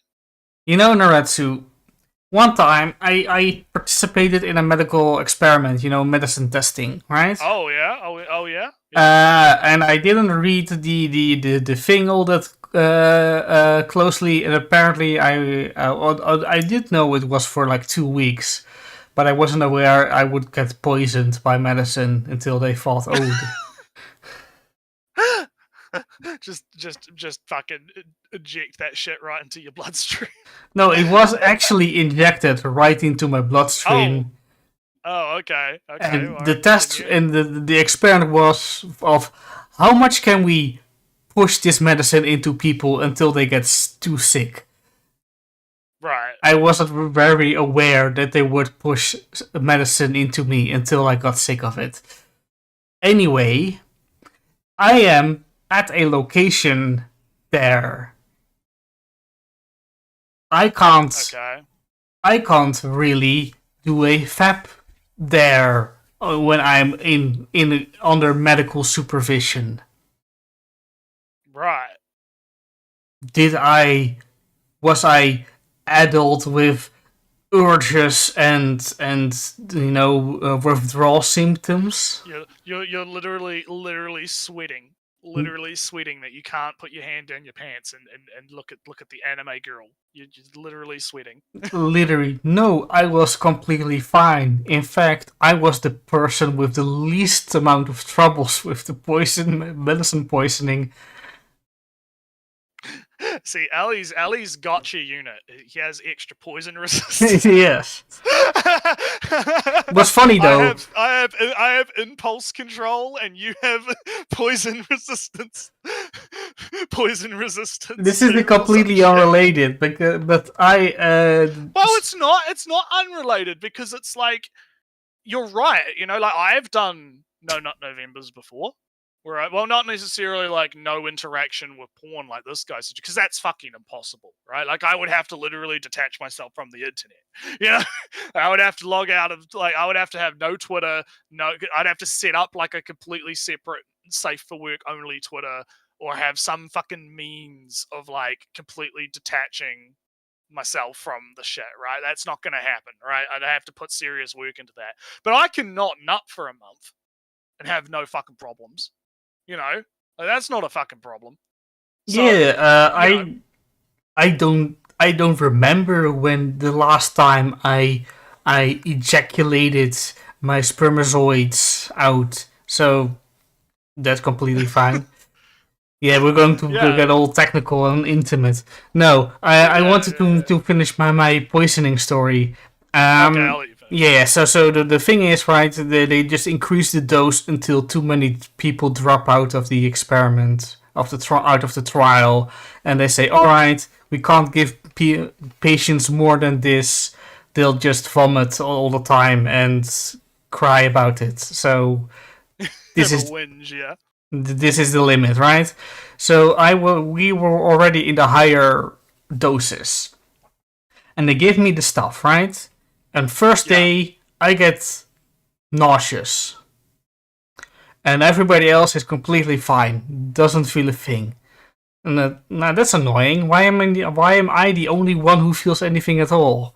Well, now 2 weeks pass. We still, we get progressively poisoned the entire time. More and more medicine flows into the blood, and then all of these other people that didn't feel anything at all start vomiting at night and can't sleep because of the pain and all that. And what do I have? I'm feeling nauseous. Right. And that's it. A little bit of a stomach ache, a little bit of a wobble in the walk, but no, I was fine. The others started vomiting and not being able to walk straight and wanting to drop out. That's my skill. Your skill. Poison resistance. Poison resistance. You're like Redo over here though, when he's like shoving mushrooms, getting poison resistance. Yeah, that's me. Future sight and poison resistance. That's my character build. That's your character build. Oh no, this even more Redo because he also has future. Yeah. Oh no. It turns out Ellie is actually Redo. So, but to get back to the point though, right? It's like, listen, I've done the No Nuts November as a meme just because it was fun, and I didn't have any adverse effects. It's not like I fucking like started like fucking losing my mind, because I didn't nut every fucking whatever, like. It wasn't like I think that these guys put so much of an emphasis on it. It's like some weird purity thing kind of deal, right? Yeah, a little bit, Yeah. Oh yeah, am I one of the girls? Look, I'll be the hot swordsman chick. She's pretty cool. I like her. She's hot. But anyhow, it is this weird purity thing, and like I think that No Nut November is fine as like a meme. Like if you want to do it just to have fun, just to see if you can do it, just to have a fun time, it's fine. But don't think that it's gonna like give you superpowers or fucking whatever this guy's or fix your life, I guess. It's gonna completely change your life to not nut for a month. It's ridiculous, and let's continue. You to note the benefits for yourself, because there's no harm in trying it, and I promise you that if you go 30 days without it, you will never want to go back. I have increased never. Yeah, well, about that. Oh, that feels like such a trap, right? That feels such a, oh no, you failed, you dropped off, you fell off, now you live with the shame. If you remember, Ellie, when we were talking about those tweets from Nicole, right? Nicole Pierce or whatever her name was. Yeah, you used to remind me though. One of the things in the study, because she was doing this thing about Reddit, the NoFap Reddits, and how they were like hotbeds for like misogyny or whatever. One of the things that came up a bit in those studies when I was reading them was like there's this idea of you talk about the big shame, right? The big shame thing. They have this big shame thing for like, oh, you failed, right? you did nut, or you relapsed, or whatever, and they have this big kind of shame culture stuff around having it fail, and that in turn creates this negativity around it, right? Where like, oh, if you actually did have a healthy sex drive and nutted every once in a while, that means you're bad, So when he's talking about like, oh, it's if you don't do it, you'll never want to go back or whatever, it's if you did go back, you're evil. Yeah, something is wrong with you. Also, Yeah. Jake, this isn't PAX Tube, but it's related. It's similar vibes to PAX Tube. You're actually kind of really late because we're almost done. There's only got a few seconds left. But we've had some good conversations though. This has been if you want to know how similar I am to redo of a healer guy. Yeah, that's probably going to be the clip for this episode. Oh no! I'll clip out your poison story. I'll title it like Ellie has poison resistance and put Redo of a healer in the. I'll find the manga panel of Redo just shoving mushrooms into his face and put that as the clip. I mean, we're going to talk about anime soon in a minute, anyway. So we're not done with the show for a bit, so it's all good. So anyhow, let's increase energy now. I have increased productivity now. I have what feels like increased testosterone because I'm just so driven to actually increased testosterone. He's got magic powers. He's gained the abilities of the Hindu force, as we have in the corner of the screen, right? He has reached nirvana and is floating upon the river. Yes. Increased testosterone doesn't mean anything. Yeah, he learned semen retention. Look, from what I've looked into about that, right? When you jack off, right? Supposedly, you will have a spike of testosterone, and then you have a little dip of testosterone because you spiked. Mm-hmm. So it's like a you go up for a little bit when the semen leaves your body, and then you kind of go down, and then you kind of revert back to normal. It's like a heart rate, It looks like a you go up, and then you go down, and then you go up again. A rebound, and then back to normal. And then you go back to normal, right? So you're not like unless you're like jacking it like 20 times a day or some retarded It number. doesn't deplete, that's the thing, right? But yeah, it's not like you're depleting, unless you're like really fucking going at it, which is like it's such a rare case that's actually what's happening with actual addictions. I reckon there's like so few actual cases of that happening that it's not even worth talking about. And what ends up happening is these people will make it seem like, oh no, it's like I was mentioning before. It's like, oh no, you're depleting your manly energy because you jacked off like once a week or some shit. It's like, whatever. Like, come on. Like it's not how that works, mate. It's not how that works. But anyhow, let's continue. Achieve my goals. I have been much happier. My mental health is amazing. Now, NOFAP basically deals with your mental health, and that's why. Goddamn 60 FPS interpolated scenes. But no. Listen. You don't understand, Ellie. NoFap is going to make your life turn into 60 FPS. It will look terrible.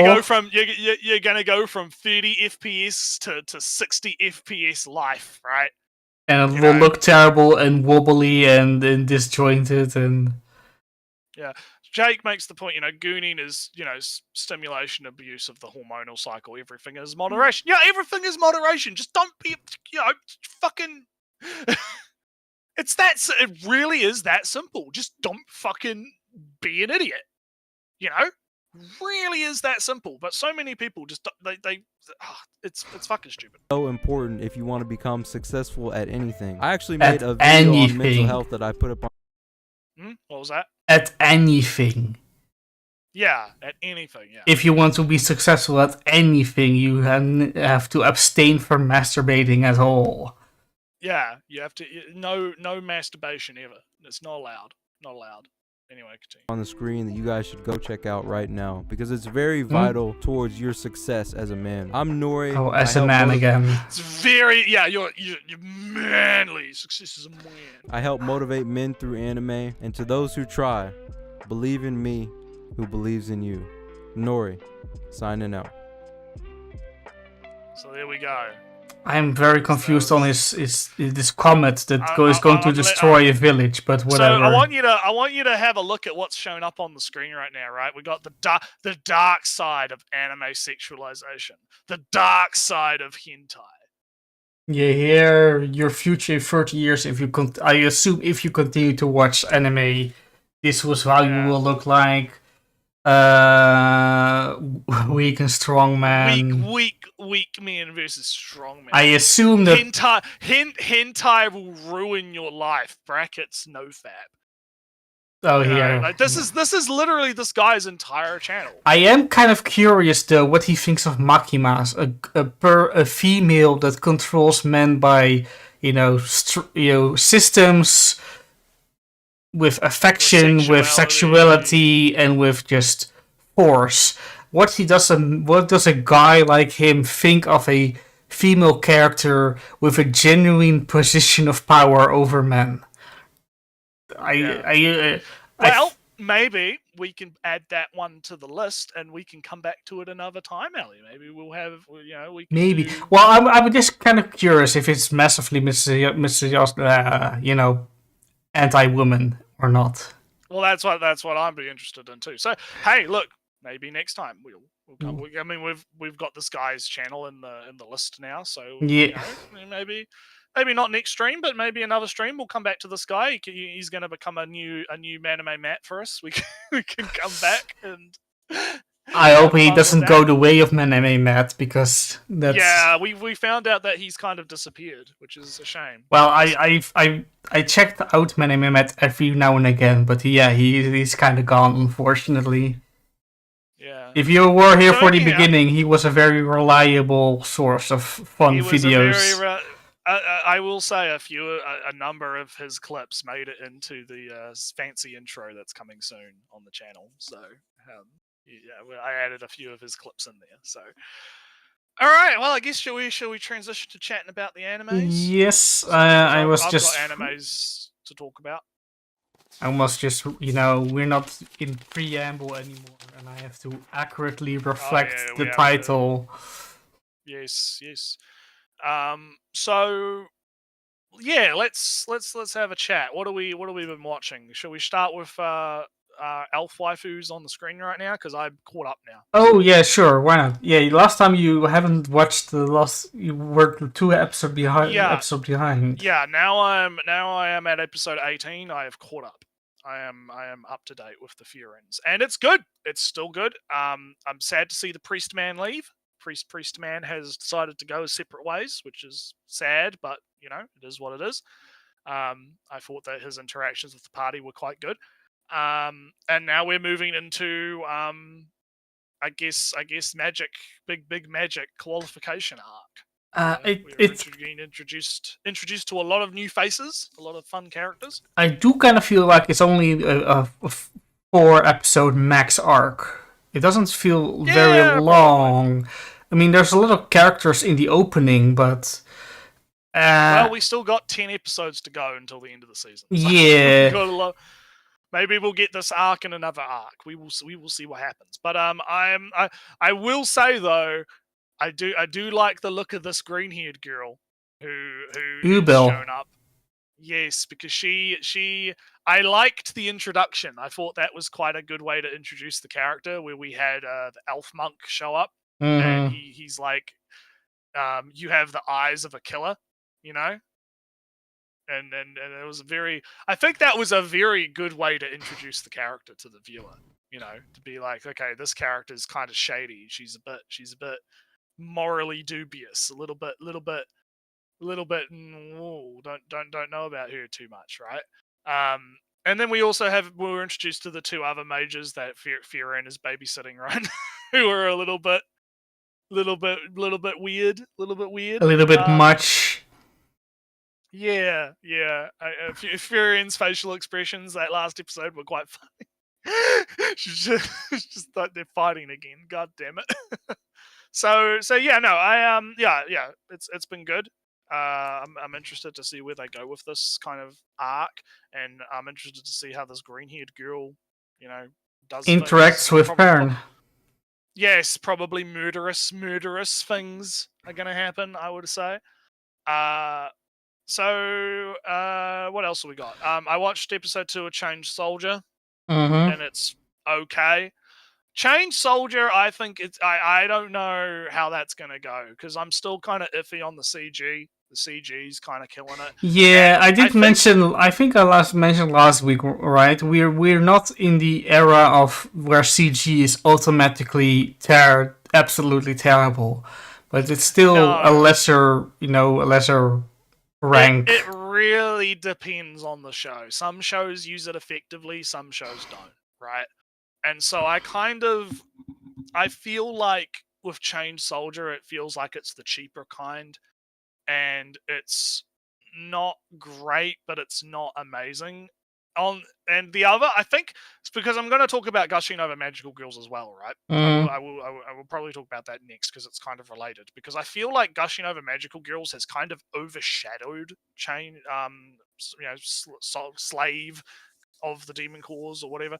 I feel like it's kind of overshadowed, right? Because Demon Slave kind of takes longer to ramp up the lewdness, right? Yeah. Because the way it works is obviously he gets rewarded when he transforms. Because the ability is he's the slave of the girl, and every time he transforms and does the big fights and does the stuff, he has to get rewarded proportionately to how well he did and how many things he could, how much work he did. His right? efforts, right? His efforts, right? It's his efforts, and it's like how much power is used, right?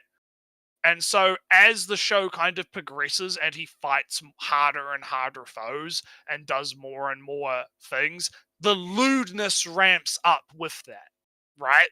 So right now it's like not really that lewd, but it's going to get lewder as it goes along, right? So I think that it's gonna take a little bit to ramp. It's only 12 episodes though, so I don't know how much it's gonna ramp up as it goes along, but we might get there. Right? We might get to see some interesting stuff. So I have a small thing to say of Chained Soldier, of Slave Soldier, whatever. I have to condition myself to say it properly because I'm just going to say Slave Soldier because that should be what it is. All right. Whatever it is, Slave no Mato is the Japanese title. Yeah. That I am appreciative that there is more effort in its matriarchal society than what was the other show that I mentioned? Shield Hero. Shield Hero, yeah. Because in Shield Hero, it says it's a matriarchy where women are, have more belief, more status than men. But then suddenly the bishop is male, the shopkeeper is male. Well, you don't really see it in Shield Hero, whereas in Slave Soldier it is very much matriarchal and the reason behind that is because only women get the special powers from the peach tree or whatever. Yeah. So only women have the special superpower that. Yeah, and I believe it's every woman gets a power, but some are not as powerful as others. Some because I remember it's shown in the intro of the anime. You'll have women that can have telekinesis, or maybe they have some basic ability to do a thing, right? It's not not hyper powerful, but they get a ability of some type. Right. So what I remember, right? This is a little bit vague, but I think you have to apply for it, right? You fill out the form and say, "Hey, I want a superpower." That sounds neat. I think I don't know if they changed that in the anime, because in the anime they literally have a scene where all the girls are walking to school and you see some of them have telekinesis powers and others are doing other things. Yeah, it's implied that it's any woman can get it. Yeah, that's the thing, right? You have to apply for it. You say I want superpowers, and you fill out the form, and you go to you fill it in the form, and the government say, all right, here, here's your special peach. Here's your peach, and we'll see what superpower you get from it, right? Yeah, that's kind of the deal. And if you got a superpower, I think they'll just recruit you on the spot. They'll recruit you to demon cores. Or so that's the society of slave soldier. Yeah, and it is very much like men are treated in like a more, side character way. Yeah, and it's due to the fact that women have more actual power. Actual power, yeah. So it's an interesting kind of way that it is shown, and you get to see that even more in the main character's interactions with the woman and how he's basically the caretaker and whatnot. Although he's not like unhappy about this, right? He doesn't have a problem with it. It's just kind of how it's kind of played out. Right? It's just a better Infinite Stratos, right? Infinite Stratos, how you want to call it. Yeah. Where only women could control the death robot war machines, but still there wasn't any change really in society. Only the teenage woman can pilot the death machines. Yeah. So yeah, pretty much. Well, just my appreciation for people that actually take it one step further and say, and society will be different because of this.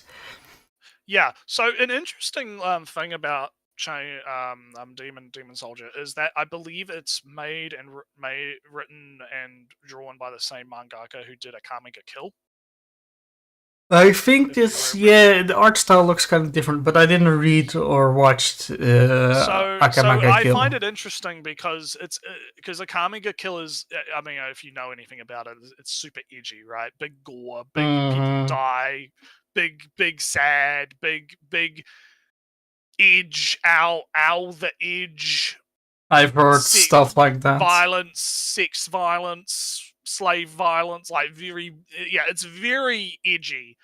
And then you go, it's fascinating how you have the author go from Akame ga Kill into Slave Soldier, and it's like less edge, more itchy, right? It's like less edge, more sex, right? And how different it is, right? It's very interesting, I think. Yeah, is Def is hot. Yeah, 650 is on point. Yeah, is Def is pretty hot. Right, so moving on, I guess we'll go straight into Magical Girls because obviously that's like the natural thing to talk about next. My God, are they fucking delivering? My fucking God, were all my worries about this adaptation not being good unfounded? I am very pleased. Repent, Nretsew, repent. I will repent. I will repent at the altar of the Magical Girls. So have you been watching it, Ali? I've watched it, and I want to. I think to be a little bit, serious, I guess. I appreciate a show about sexual awakening. Yes, I mean, you've talked about how you love Savage Maidens, and you've talked about how you really liked that too. So. The show isn't very far. It's only 2 episodes. But you know the manga, I guess. I have read the manga, so I know what's coming. You probably don't. No, but I appreciate even though it's kind of fan servicey and maybe even more for the males than for female sexual awakening. I appreciate, for what I can see, is a genuine exploration. Examination of a sexual awakening, because people have that.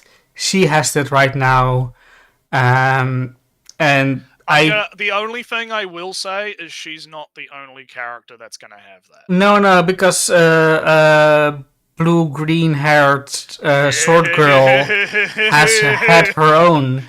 So. I hope they get to that in episode 3 because that was the moment in the manga when I was like, yeah, no, this is fucking good. Like when it gets to her specifically, the blue-haired girl, when it gets to her having the moment, because it's hinted at in this episode, so I'm hoping they get to that in the next episode. When that happened in the manga, I was like, okay, yeah, no, this is going to be fucking top A grade shit. Like, this is going to be probably one of the best ecchi animes or ecchi manga series that I've read I'll have read in a long time, right? And it's what hooked me in. So I am very excited for when they get to that. So it'll give you kind of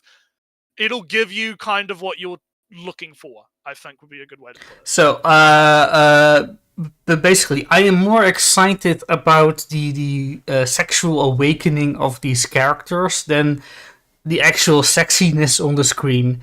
It's kind of like it's more. I like it more for the Maidens of Inner Seventh Season than for the Tulafru.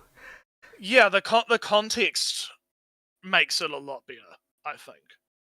Especially as you get to kind of see how that progresses over time, and as more characters get introduced, and as more characters kind of cater to different sort of fetishes in a sense, and different kinks, right? It's different characters are into different things, right? I think that is an aspect of the series that is very interesting, and I hope they portray it well in the anime, because it was portrayed very well in the manga.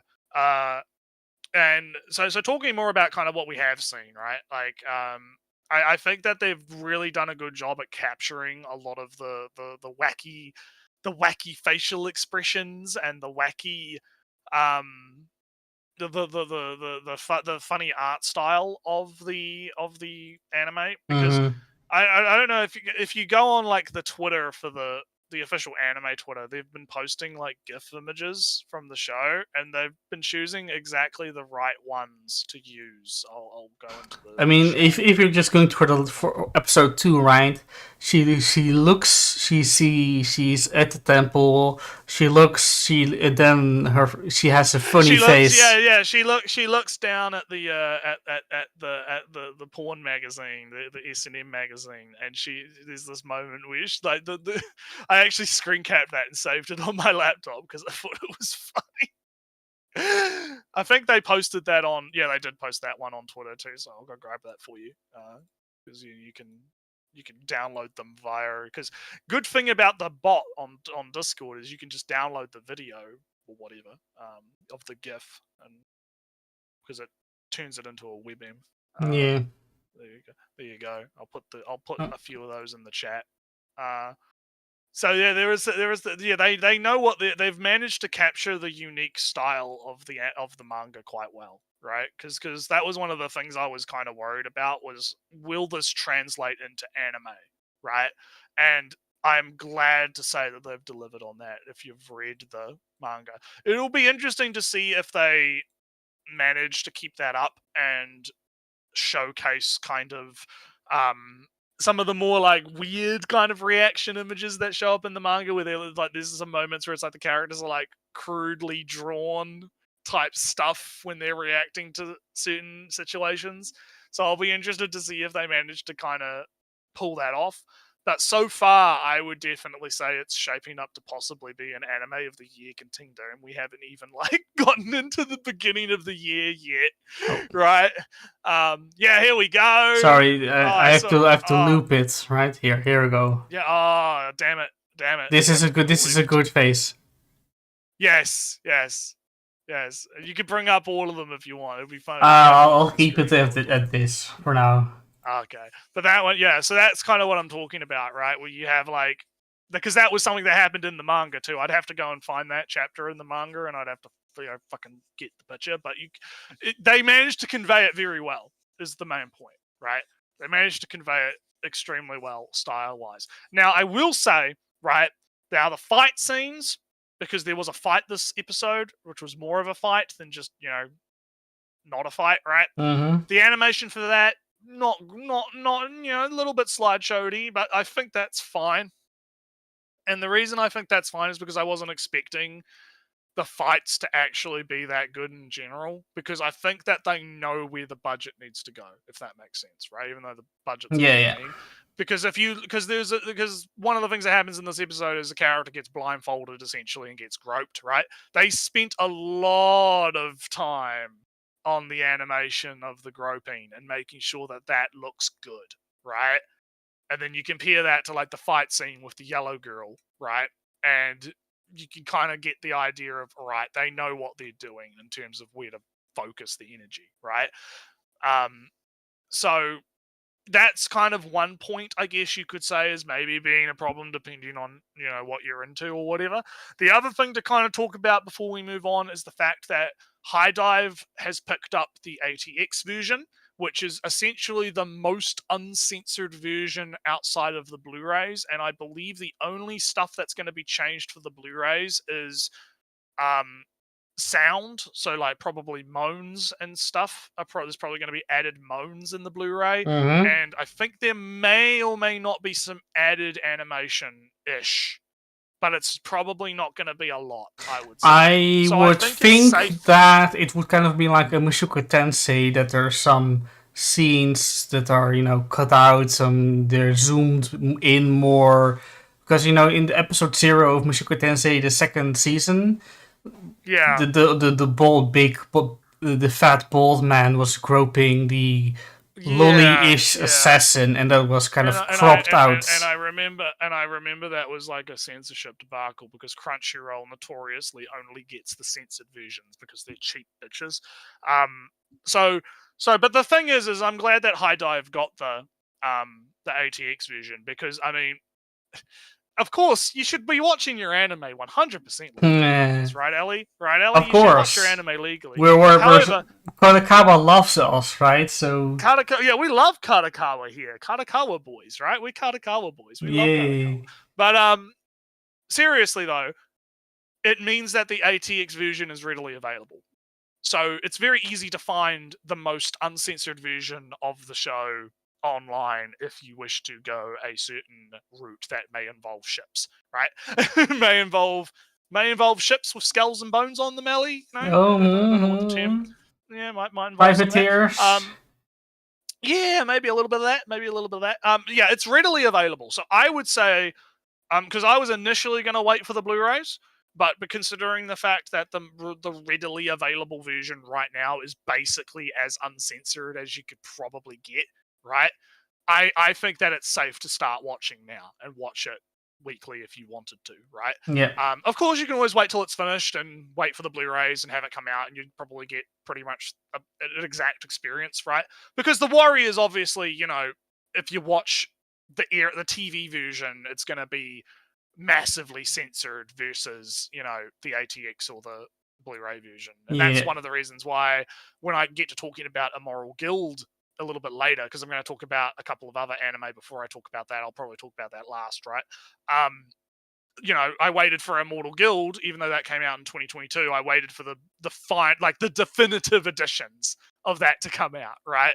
Where it's fully uncensored, fully edited together, all the extra scenes, fully, you know, add all the added stuff, right? So I'm happy to say that Gushing Over Magical Girls is getting treated with respect and is good. At least so far, 2 episodes in. So yeah, that's I guess, unless you've got anything else you'd like to add. No. My biggest praise and thing I'm going to watch it for is the Savage Season similarity, unless something changes. And it will be interesting to talk more about that as we go on. I'd be interested to talk more about that with you as we go on, once we get to more instances of that occurring. Yeah. So other things I've watched. I started Solo Leveling. I haven't yet started Solo Leveling. Seems pretty okay so far. It is, I think Joe calls it's Dungeon K, I think is the term. Yeah, I believe that's true. Yeah, it's where dungeons, because the whole premise is basically dungeons are showing up in real life, right? So there's like a connection between an isekai world and real life, and it's showing up, like these portals are showing up in the real world, and conventional weapons are ineffective to stop it's basically not Gate, right? Because Gate, Yeah. Gate is a bunch of mini gates happen open up across the world. I guess. Yeah. But traditional firearms, no worky, right? No shooty gobby, right? But you have these people that are showing up that are called adventurers, right? Who are born with the ability to defeat the things that are coming out of the gates, right? Yeah, the dungeons. And in some cases, people are now going into the gates, and it sets up the world building as there are resources that are getting collected from the monsters that are getting brought back into reality, and there's this idea of potentially using it as like a power source to surpass nuclear energy, and you can use the fancy stuff. There's good stuff. You can create like magical items and swords and stuff to fight stronger foes, and there's this whole world building element of that, right? And the basic premise here is you have this fellow who is the weakest of the weak, because the way it works is you basically get born as an adventurer and you have like a set grade, so it's like A, B, C, D, E, whatever. Like, and this guy is basically like the weakest adventurer or whatever, right? And so they go into a dungeon and shit happens, and now they're in a situation where it's a lot more dangerous than it first appeared, and he's gonna have to fucking deal with that. And that's basically the end of episode 1, right? Like the basic gist of what's happening is we've set up what the world is, we've set up who the characters are, we've set up the scenario, and now we're gonna start to probably learn more about like what the story and the mechanics and stuff in the next episode, which I think comes out today. I think it's today that it comes out. It's either today or tomorrow. Also, obviously, I haven't watched the second episode yet. So far, I think it's too early for me to say if it's going to be interesting enough to keep up with, but it seems fine. Because it's been hyped to death, right? Everyone's been talking about solo leveling. Solo for leveling years. is this massive deal. Yeah, it's this big thing. I haven't read it yet, right? It's also it's big because it's a Korean thing, right? It's big Korea, big it's so based, so cool, big big hype shonen big thing. So I'm interested to see if it lives up to that hype, and so far I think it's too early to say. It's too early to say whether or not it lives up to it, but it's fine. So that's all I've got to say about solo leveling. I've got 2 more to go. Have you watched Metallic Rogue yet? No. You should watch Metallic Rogue. Yeah, I'm going to confess to a bunch of stuff when you're done. I haven't watched Metallic Rogue. Besides that music thing, I have to ask beforehand so I don't spoil. But the basic idea is there are these. It's taking place, I believe, on Mars. Some sci-fi world. It's a semi-sci-fi kind of. It's kind of got some cyberpunk vibes going on because you have these 1970 Art Deco architecture. A little bit, but you've also got these like android type things that are like pseudo aliens, and they have to have this drug to survive or something, and they haven't really gone into the plot yet. I'm not quite sure why characters are doing the things that they're doing, and it's kind of weird because unlike solo leveling, right? Solo leveling's first episode was very much okay, here's the world building, here's the main characters, it's all laid out for you, right? You have a pretty good idea of what's going on, right? I have no idea what the fuck's happening. Yeah. I got a vague idea because it's like it's showing like, oh, there's these like android people, and some of them can transform into like Power Ranger type Kamen Rider android people, right? And there's like these immortal god ones that are like Illuminati type thing, and the main character is fighting them. But why are they fighting them? There's this thing that there's the drug, but what the drug is apparently valuable. But why is it it's valuable? Because it like gives humans euphoria, but it keeps the androids alive. Like it's a controlled substance, but why is man trying to steal drug? What, like there's a lot of questions. I have a lot of questions, Ali. I have more questions than I do answers. Yeah, right? the fun thing, of course, is that Metallic Rogue is an anime original story, is, so yeah. we'll be speculating every episode. Yes, till the so end. It'll be interesting when you've gotten around to it to have you give your assessment. Because my assessment right now is similar to Solo Leveling. It's too early to really tell like where it's going, but I have a lot more questions about the world and the setting and what all these different components are compared to Solo Leveling, which is a lot more simple, if that makes sense. So yeah, maybe next week or when we do our next cast, we can talk a bit more about it once the second episode's out and you've caught up and you've watched it, right? Mm-hmm. So I guess the last thing we'll talk about, and then I'll let you kind of go off about anything that you've watched that I haven't, is a Moral Guild, right? A Moral Guild. Fantastic ecchi anime. Really, really, really good. It's well animated. It's got good style. It's funny. The basic premise is you have this guy who is a hunter man and he hunts the monsters and he's trying to retire. So he is trying to retire and go to college and get a girlfriend, right? All right. It's kind of the premise, right? He wants to live normal life. He's getting tired of the killing the monsters, despite the fact that he is very, very good at killing the monsters. He is the best. He's Big Chad, right? So he is got all of these girls, right? And he is trying to train them so that they can replace him in killing the monsters. The only problem is they're all incompetent in some way. You have the doggo girl, who is like a monk / fighter girl, and she's got really good senses and she can detect the monsters, but she's always rushing in to danger and getting groped and attacked and sexually assaulted by the monsters, because apparently there's something about her mana that like they want to eat her mana, and it's like that the monsters don't want to kill her. They would just want her to release mana, which essentially means they assault her, right? And so she's always getting put into these situations where she's getting assaulted, and it causes the monsters to want to assault all the other women, right? So all the women getting assaulted. So you have her, then you have the short, semi-flat-chested dark mage girl who's like a lolly-ish, and she is big magic power, physically unfit as fuck. Can't walk more than 5 meters without passing out. Very, very, very, worn out very quick. And then you have the big knight girl who has big power. She's big, strong. She's very competent. She uses frenzy. She becomes drunk and starts trying to, sexually assault the main character. So they all of them have a problem.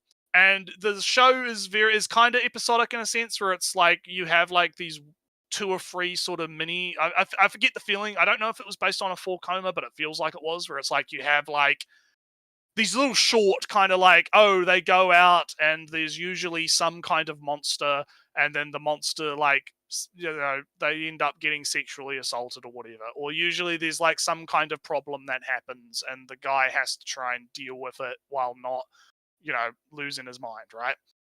And it's very entertaining. It's very, very entertaining. It's a good little light-hearted kind of comedy type, show about these girls and this guy just kind of fighting monsters and getting into these lewd situations and whatnot.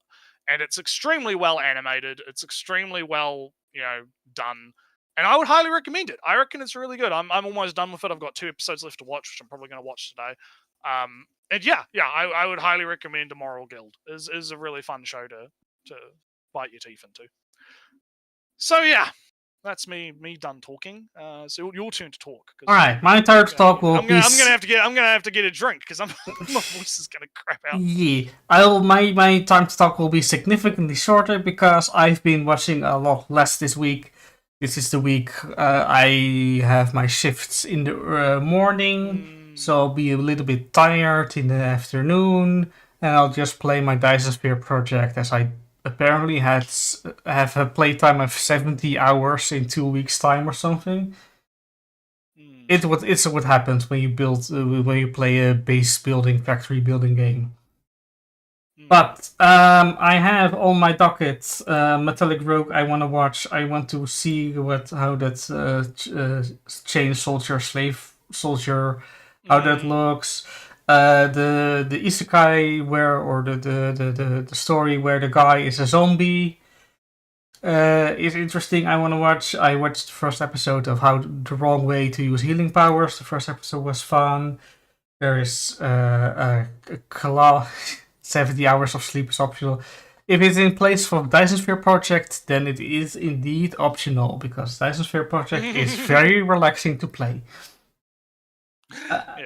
I got some. It's time for Torture Princess. Fun stuff.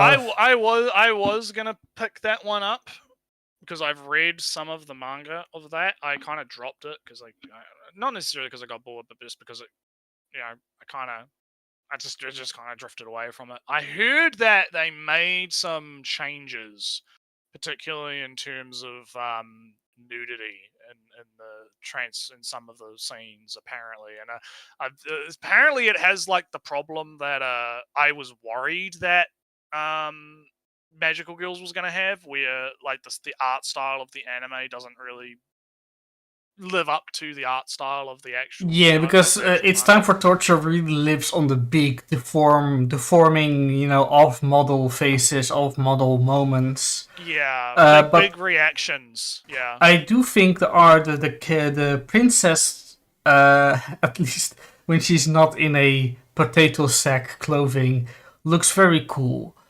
It's kind of a fun contrast when she's in her actual knight armor and ponytail look. She looks quite different from her loose hair potato sack prison. Yeah. But unfortunately, that will be the majority of her look for the future. Anyway, yes. I had fun with the first episode. I'll watch the next episode. You'll be able to keep us up. I'll keep up. I've heard that the semi-romance kind of dress-up darling-ish kind of show of the season, some gal in Hokkaido, something is the English title. Kind of a dress-up darling. A gal suddenly warms up to you, but this time it's in Hokkaido. I don't know what the deal is specifically, but I'm going to watch it. There are 2 villainous shows. I want to watch them both. Still haven't. I want to at least check out the first episode of Class for Heroes, AU Kyosetsu. And that's about it. That's not a lot. Oh, of course, I haven't watched Apothecary Diaries because second episode of Discord came out today, and I just played a bunch of Disco Elysium because to proper level up.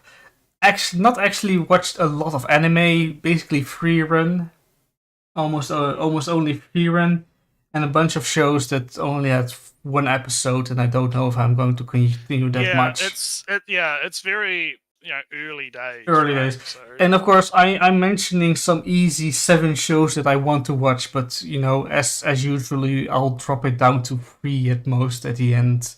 Yeah, we'll just kind of see how it goes. I've kind of locked in right now what I'm going to keep up with, but we'll see how we kind of progress. Yeah, and don't worry, I'm not watching it for the AnyTubes. I'm watching it because I think I will have fun with it. Yeah, I'm watching the things because I like the Ecchis, so of course I'm going to be watching Ecchi of the Year. And other things. I mean, Metallic Rogue was a pickup more because we talked about it on the. And I kept spamming you with that video promo song. Video, So I was kind of like, yeah, why not? I'll give it a look. We'll see what happens. Yeah, and I also solo leveling, and I see Sengoku Yoko that I want to watch, etc., etc. You'll hear from me when I actually like 3 episodes in and not dropped it after half an episode. But I've played a bunch of Dyson Sphere projects. Fun, eats away the hours. Time I could have spent giving feedback to Nretsew was spent playing Dyson Sphere project instead. Yeah, because I was working on this thing that's gonna probably come out today or tomorrow, depending on how Elliot feels about it. Yeah, it's probably fine. But also Disco Elysium, the game that is actually a book. Yeah. I already finished it once, got a whole playthrough, spoiler free, my own experience. I ended up as a filthy centrist with no opinions. As you do. As I do. This time I'm going to actually pick an extremist position because it's either somehow maneuvering your way into being neutral and super boring or having an actual extremist opinion. I'm going for the extremist opinion this time. But also I cheated and I made my character competent. Because the normal gameplay is that you are kind of good at one thing, and you'll just constantly fail at the rest, and the game is made to accommodate that. It isn't made for you to be also, good at everything. See you later, 5-0. Have a good one. It's good to see you. Annihilator 5-0. The game isn't made for the character to be good at everything because if you interact with something, you'll get different kind of perspectives on it every time, and the normal playthrough is that you kind of get those perspectives that align with your stats that you're good at, and the rest you'll not hear as much. But I'm good at everything, so I hear every perspective on every little bit on everything that I encounter. That's a lot. That's what I chose because I was kind of interested in the entire game at once, but it's not really the intended how the game is made. To hear every little detail from this physical properties, the metaphysical implications, the historical background, the social implications. You're basically playing big brain mode. I'm playing big brain mode. I'm playing sport freak mode. I'm playing a mechanic mode. I'm playing scientist mode all at once. I have a scientist, I have a philosopher, I have a mechanic, and I have an athlete chiming in on everything I do, at everything I see. The athlete thinks this, the scientist thinks this, the philosopher thinks this. Literal schizophrenia. The entire, on everything, right? No, I get what you mean. So I'm going to play it through. I know the story, so I'm going to rush through. I'm here for the many perspectives. I'm cheating and I'm getting them all at once. It's kind of weird at times and messy to hear everything, but that's what I have. That's my plan for the next week.